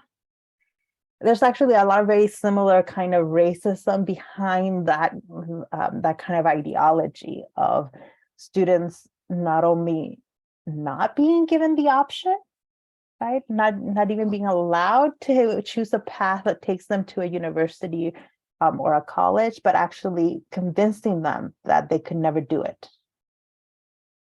It's very similar ideology to what was happening with the islands here of, no, your job is to be farmers. You're going to work in a sugar plantation. You're going to work in a factory. We don't need you to do anything else, because we don't see you as equal, right? A lot of that ideology of how the people on the islands are seen is visible through natural disasters. That is why I want you to analyze Puerto Rico in that way. It's something closer to home. It's analyzing our own history and see if you spot any of those same issues happening in the way we treat Puerto Rico. One of the natural disasters, one of the biggest natural disasters that occurs in the late 1890s, in 1890 in Martinique, is fires, right? In the summer of 1890, there's a fire. There's a big fire. It was like several different fires that just engulfed the city of Fort-de-France. So it's a pretty significant city. And basically the city burns. The city burns. 1,600 homes were just completely lost. There's no, like, they're not salvageable. They were completely burned down. 1,018 non-residential properties, right? So these are just where people lived. These are other like places of business, other buildings that also get burned to the ground.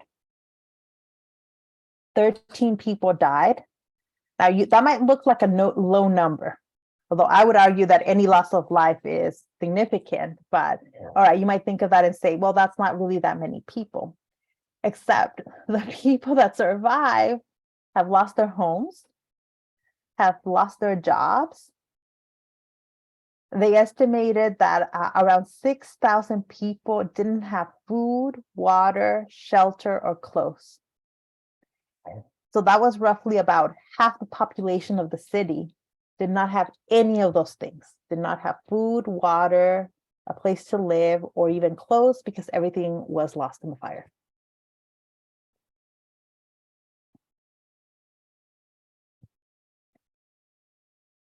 So how is France going to respond to this fires, to this huge need? And remember that Martinique now has, like, these people are French citizens. Not only that, but Martinique and Guadeloupe, the two islands, had been part of France for longer than places like Nice. The city of Nice in southern France is kind of a city that changes hands over the history. Savoy and Alsace, those are all regions that actually have had been part of France for shorter periods of time than the islands. The islands have been part of France for longer than any of these places. And people born on the islands are citizens. How do we think the French are going to react to these fires this fire in Martinique that is devastating in the city of Fort-de-France? Are they going to ignore these people, or are they going to rally to provide these people with what they need to survive?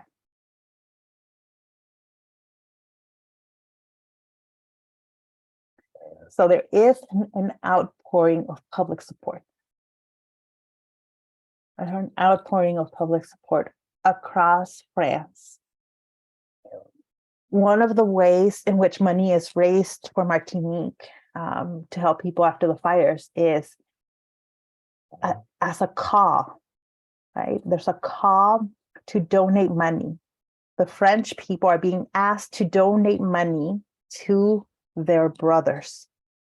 That is the phrasing that gets used to raise money, is donate to your brothers.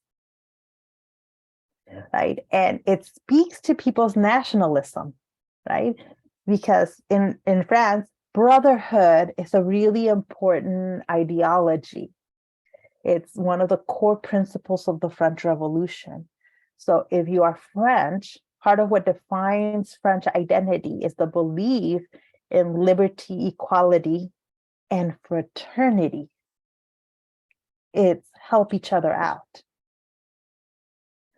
So the efforts to raise money for Martinique are revolve around help your brothers in Martinique out.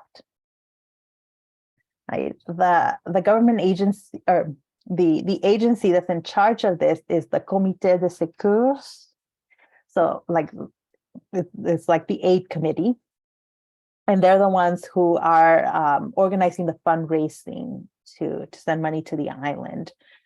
And you get people, like just individual people who just, feel like this is something that they want to do, raising money for Martinique. You have business owners being organized to donate and to rally other business owners to donate money.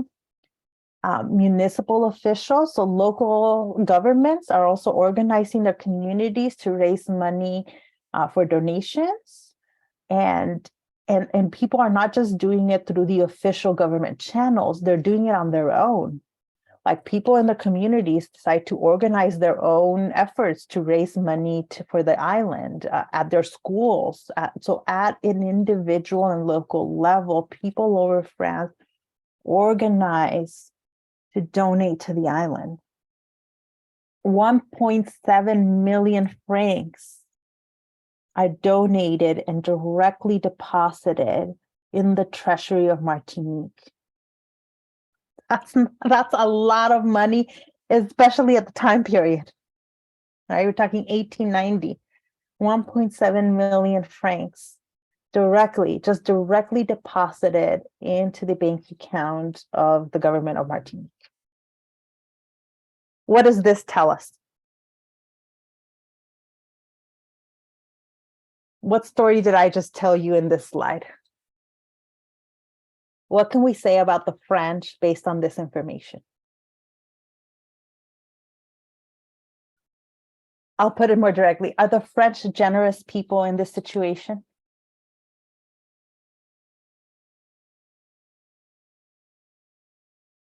Yes or no? Are the French generous? I feel like some of you think it's a trick question. It's not a trick question. Moses says no.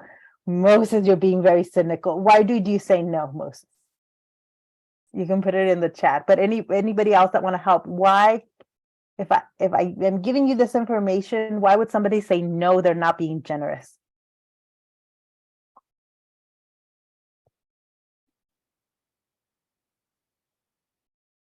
Aren't they being generous? I think they're being generous, aren't they? Come on, somebody else has to see. They're donating 1.7 million francs. People all over the country were organizing to donate money in their own communities.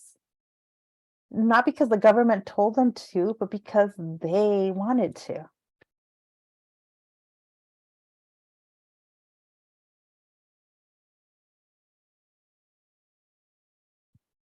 No, nobody else is going to say the French are being generous here. Oh, Moses, you're being very cynical. Okay, ultimately you're correct. But look at this. All of the bullet points on this slide that I'm giving you signal generosity. It is possible to both be generous and racist, is what I think the story of Martinique, one of the things the story of Martinique and the 1890 fires tell us it is possible to donate 1.7 million francs and still be racist towards Martinique. But just on this, we can say they're being generous. All right. Here's where things start getting a little bit more complex, right? One of the biggest fundraisers for Martinique was actually the Catholic Church. The Catholic Church had been a big part of the colonial efforts in Martinique, right? So that there's no question that religion was used as the tool of empire building, of colonialism and imperialism. At this point in 1890, the Catholic Church in Martinique had been integrated as part of the structure, as part of the French Catholic Church. Right? If you are a member of the Catholic Church in Martinique, you are a member of the French Catholic Church. Right? And Catholicism played a really important part in the lives of people. Right? Like really, daily life revolves around religion for people that are religious, because especially if you're church going, you go to church every Sunday, then your week revolves around part of those church services. And the church itself organized a separate fundraising from that of the government. Right? In fact, the aid commission, the Commission de Secours, had was overseen by the Catholic Church. So actually, a lot of the relief effort, the raising of money, was overseen by the Catholic Church. It's the Catholic Church organizing a lot of those donations. And how are they getting people to donate? If you're in charge of raising money from the Catholic Church, well, you're going to emphasize people's religion, right? You're going to say, hey, French Catholics, it is your duty as Catholics, when you see other Catholics suffering in Martinique, to donate, to give, to help. Right? That's actually one of the most positive elements. Even if you dislike religion, even if you're against religion, that's one of the things that churches can be really good at, right? Getting people to just offer help, to offer financial and kind of spiritual help, right? Like that, those are things that churches tend to excel at. Okay, not all of them, but some of them. Conservative politicians in France emphasized the fact that people in Martinique were Catholic as a reason why they should donate. Right? So even if you're a French worker in France and you're making a living, but you're not wealthy and you don't have a ton of additional extra income, you were still being urged to donate whatever you could to your fellow Catholic brothers in Martinique. And that moved a lot of people, right? If you were a devout Catholic in France and you're hearing that message, it could work. In fact, it worked. This kind of effort worked. On the other hand, France tends to see itself as a secular country. There's still a lot of very Catholic, very religious people in France even today. But especially at this point in 1890, the government in charge in France is the French Third Republic. So this was like the third time they'd rewritten their constitution. But the political party in power were the Republicans, not Republicans like our Republicans, but literally people that believe in republicanism and representative government. And in France, that means secularism too. Part of the Republican ideology is secularism of no state religion, right? So those efforts, people who consider themselves Republicans, are not going to use Catholicism to raise money because they don't think that's the role of government. Religion for the Republicans has no role in government. Instead, they try to use people's nationalism, a sense of nationalism, to get people to donate. They're saying people that donate are good patriots, good French people. Donate to help the Republican brothers in Martinique. They are part of France. You should donate.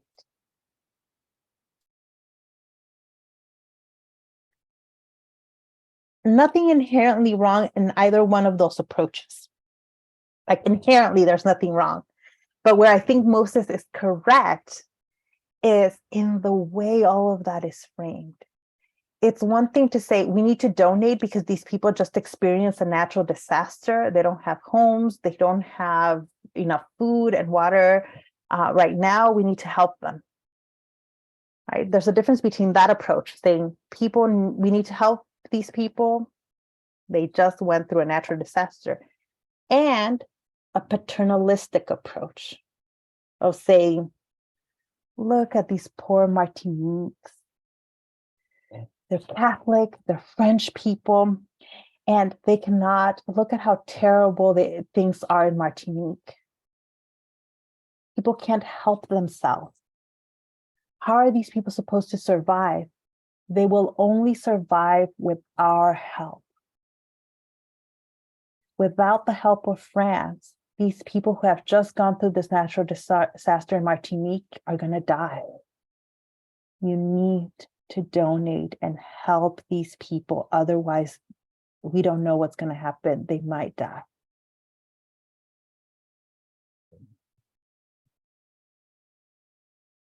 You see how those are two very different approaches? One is asking people to donate because there's been an act of nature or an act of God or some natural disaster that is something that was not caused by people.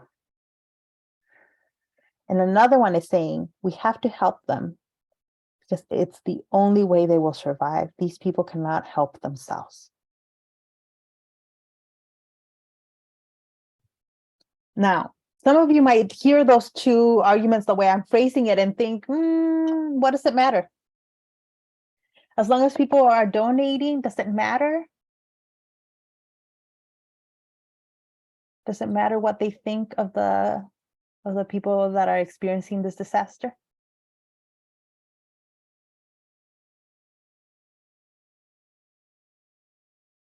Someone's putting in the chat. Now Moses says, no, it doesn't matter. No, it doesn't matter. And this is where I'm like, we can debate this, right? I feel like there's a lot of room for debate here. I think there is an argument to be made for, hey, as long as people are helping, what does it matter? Even if they see the people in Martinique as inferior, as long as they're providing aid, what does it matter?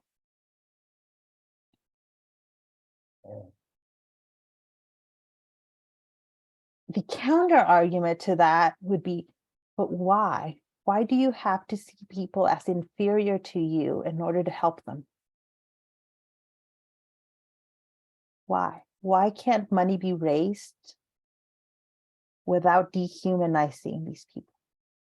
You could make the argument that when you present it that way, when you say, look at these poor, miserable people who need our help, that's a way of dehumanizing them because you're no longer seeing them as people.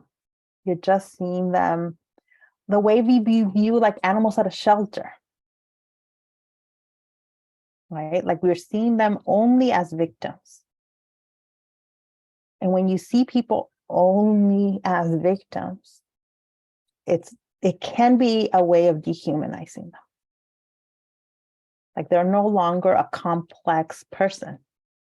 Their story no longer matters. The only thing that matters about them is that they are a victim and that you can be a good person by helping them.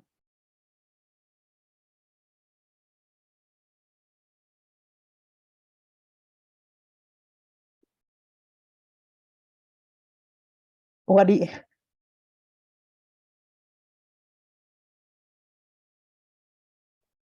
But see, Moses, and I appreciate that. Yeah, Moses says people would give money to victims than to the poor.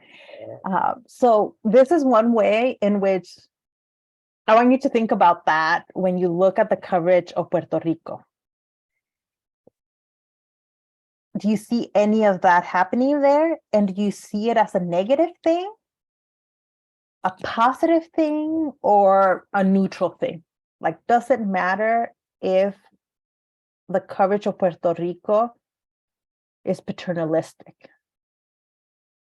right? And to be paternalistic means that you treat them like children, like they cannot do anything for themselves. They need someone else to help them because they are like children. That's what paternalism means. My rough definition. To view them like children, right? And they need your help as the parent. Do you spot any of that in the coverage? And does it matter if that's in the coverage? I'm like, there's so much room for argument there. And that's how you build an argument, an analysis of whatever sources you're looking at for Puerto Rico and whatever hurricane you're looking at. It is how are the people being portrayed, and does it matter how they're being portrayed? In the case of Martinique, there's very quickly a kind of stereotype a couple of different stereotypes that are created around the people of Martinique, right?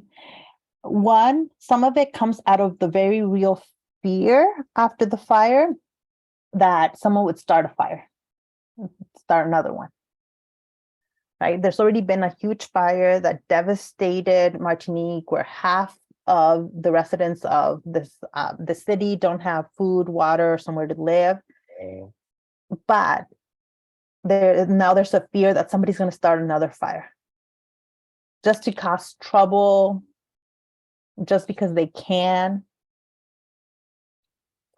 In response to a lot of that fear, police begin patrolling the city to try to prevent someone from starting a fire, right? The idea is if you have enough cops policing the city, then you will deter anyone who wants to start a new fire just by the police presence.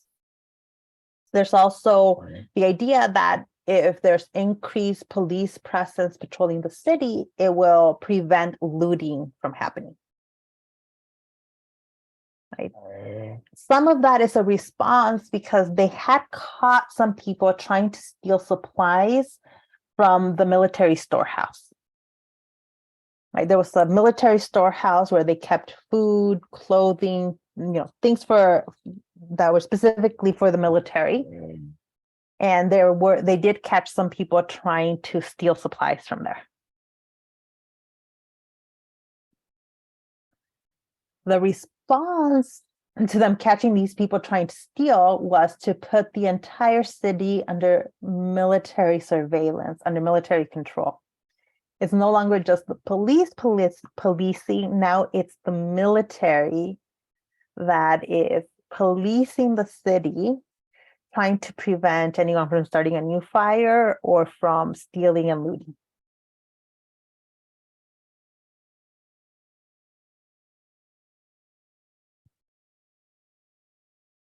What scholars have said, analyzing this, is that a lot of that fear was clearly coming out of racism and classism. How? How can we say that that fear might be racist or classist?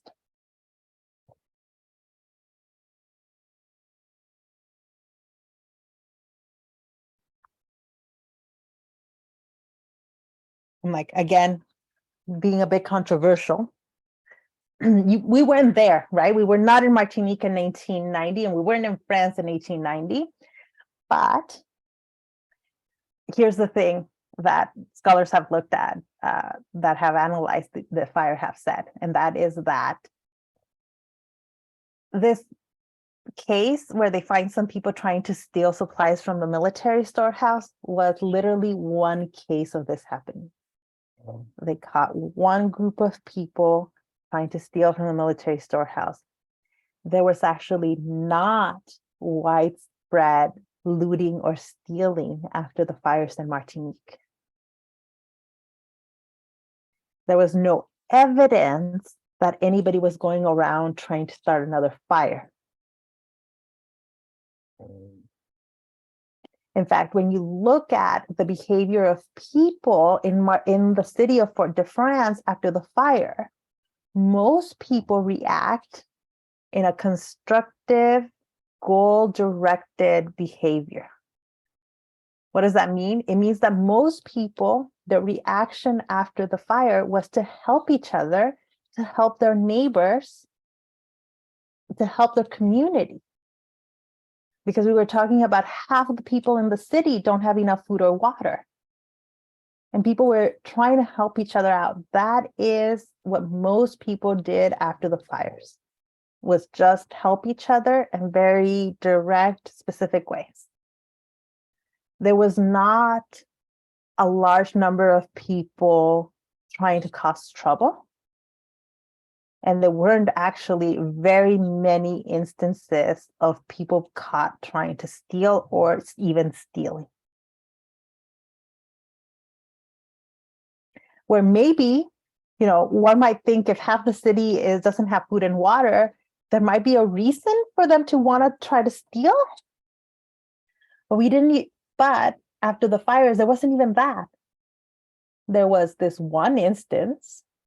But other than that, there wasn't a significant wave of crime after the fires. People were too worried trying to figure out where they're going to live, finding food and water, and helping others to be causing trouble. But the coverage of Martinique really quickly moves to all this fear. There's somebody running around trying to start a fire. There's people are going to start looting. That is what the coverage in the aftermath of the fire looks like. So if you were reading about the fire and the aftermath, you're reading about how Martinique is now, or the city of Fort-de-France is now under military surveillance. And the police are doing patrols every day and night. And the military is everywhere because they're trying to control the city. Right? And if all you're doing is reading that coverage of the military surveillance of the police patrols, then you might think that there's tons of crime happening in Fort-de-France. Right? If all you're reading is about the military surveillance and the police actions, you would think, damn, there's something really terrible happening in Martinique. And why can't these people control themselves? Why can't they not steal? They've just been devastated by the fire and they're misbehaving.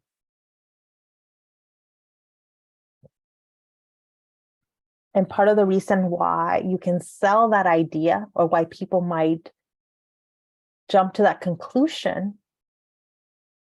is based on some of these racial ideologies, right? That, this is how poor Black people behave.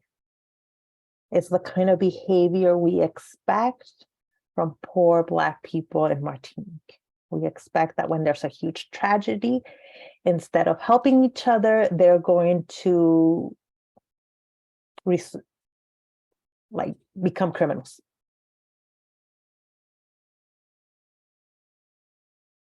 And that idea is created by the media, not by the reality. Right? The reality was people were not out committing crimes in any significant numbers. They were actually helping each other out. But unless you were in Fort-de-France at the time, you wouldn't have known. Even if you were in Fort-de-France at the time, you might not have known unless you're seeing people help each other out, because what you're seeing might be depending on what part of the city you live in. If you live in a part of the city that was not devastated by the fire, all you might see is the military surveillance and the police patrols. If that's all you see, then it's actually quite reasonable sometimes to assume that, oh my goodness, there must be a lot of crime happening. But that's the difference between the perception of something versus the reality of something.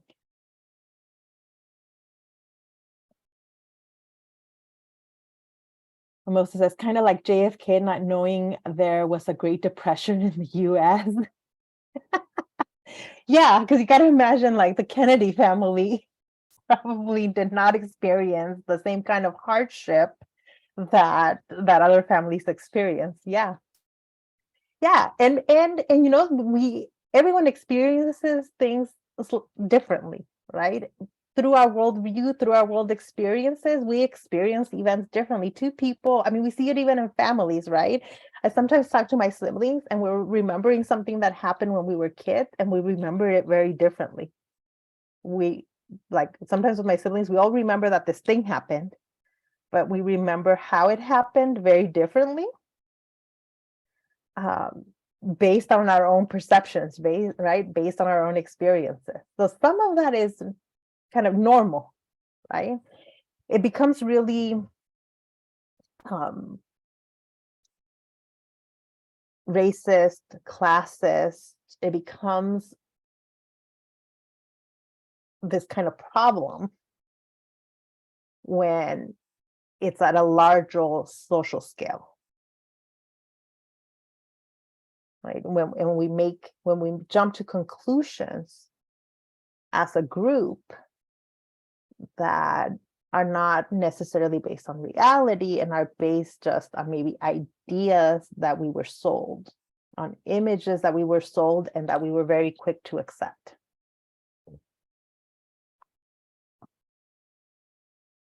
Right? And we see this element of racism very present. Right? This is later. This ad is from later, but this kind of ad, right? This is an ad for a soap in France. But this is an example of how embedded racist attitudes were in French society. Right? What a long history of racist attitudes there are. So it's not like the French have never had a racist thought in their mind until the fires. No, this is a long history of racism. Can you tell what is happening? So if I'm telling you this is an ad for a soap, let's say you don't understand any of the French here. Can anybody figure out what is happening in the image?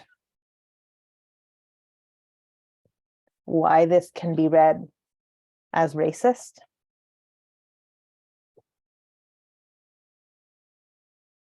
And he says, clean the dirtiness off the hand. Yes.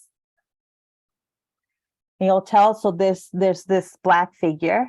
He is washing his hands with the soap that is being advertised. And what is happening to his hand as he's washing his hand with the soap? Yeah, Manny's putting it, but the dirt is his skin color. The idea, and it's saying, le savon, that's the soap. Dirt off. Getting the dirt off, me blanchit, it whitened me. Now, is it literally saying that Black people should wash themselves with this soap and become white people? No, soap doesn't do that to skin. There are whitening creams and skin cares and things that sell the idea of whitening your skin, but a soap is not going to turn your skin, your Black skin, into white all of a sudden from washing your hands with it. So what's actually getting sold here is the idea that this is how great and powerful the soap is. Right? Use our soap. And it's selling you on the idea that blackness, right? The darker skin color equals dirt. It equals dirty. And that you need the soap in order to clean yourselves of that dirt. Oh. And to my mind, by the way, I feel like you can see this ad and I'm like, ooh, it is so racist. Not just this idea of washing yourself off your dark skin color, but even the way this figure is drawn here is so racist. This kind of portrayal was also very popular in the US and actually all over the world. Why is the way this figure is drawn, why is it racist?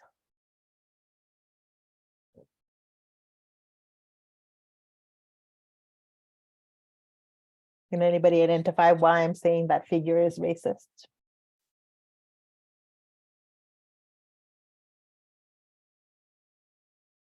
The exaggerated features. When somebody looked at this image, they were supposed to see a Black man.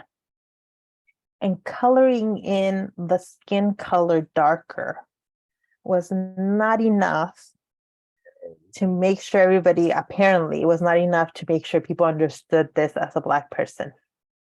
Right? This tends to be very common in the way Black people are portrayed through advertisement on TV, through blackface on television and in media, always with exaggerated lips, exaggerated large lips. Well, this was seen as, this is how you know someone is Black, when you see large, exaggerated lips. No one's lips are actually kind of like this. And you kind of stand it out by making the skin around it darker and the lip color lighter. You make the lips stand out so people will see that. Right? Also, how would you describe the facial expression of this person?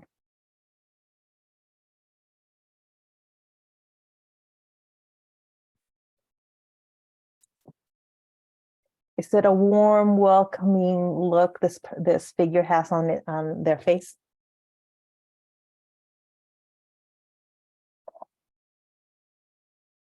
Moses says, honestly, kind of looks scary. Yes, isn't it? I'm like, it's this kind of like, by making the eyes in that kind of roundness and size, the way the forehead is shaded and shadowed, you are meant to, it is meant to draw attention, but not as a like happy, positive figure. And this isn't just like, oh, maybe at the time that was a happy face. No, it was not. This is meant to be exaggerated. It's not. So it's meant to grab your attention, right? Get you to stop and look at the ad so you can see what it's trying to sell you. Right. So it is meant to be exaggerated and weird looking on purpose.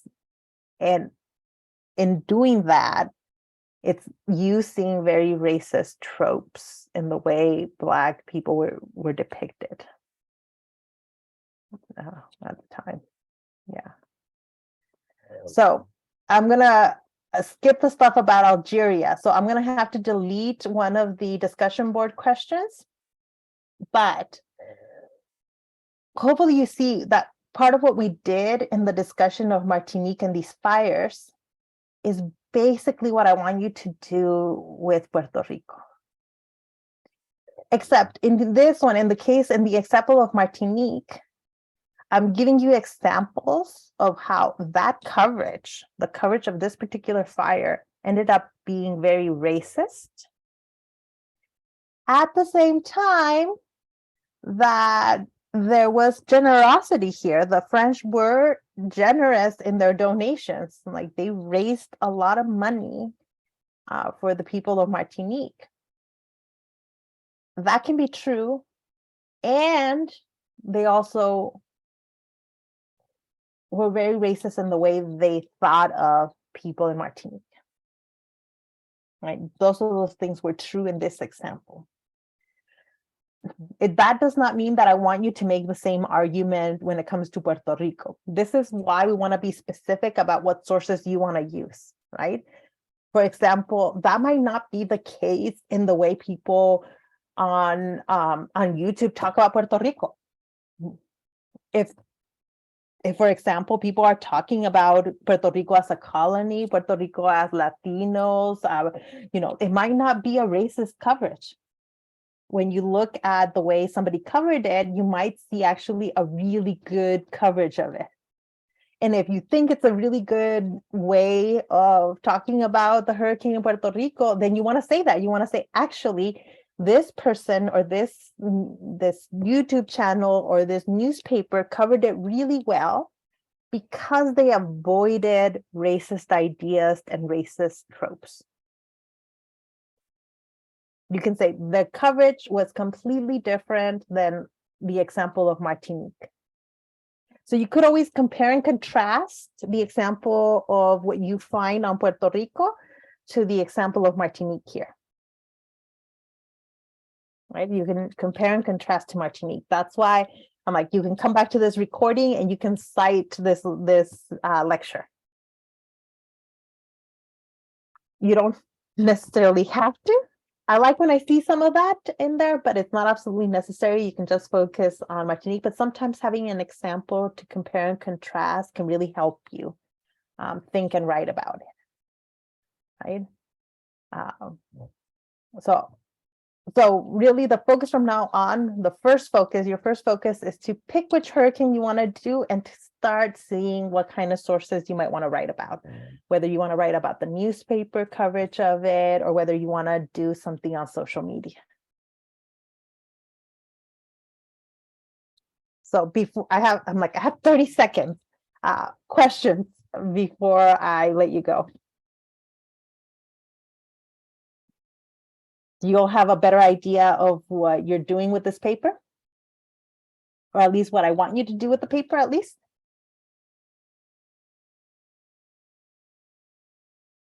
No? Because if you tell me no, this means I have to clarify, and that's totally fine. If I need to clarify, and I might not be able to do it today, but I will come back next week and I will clarify.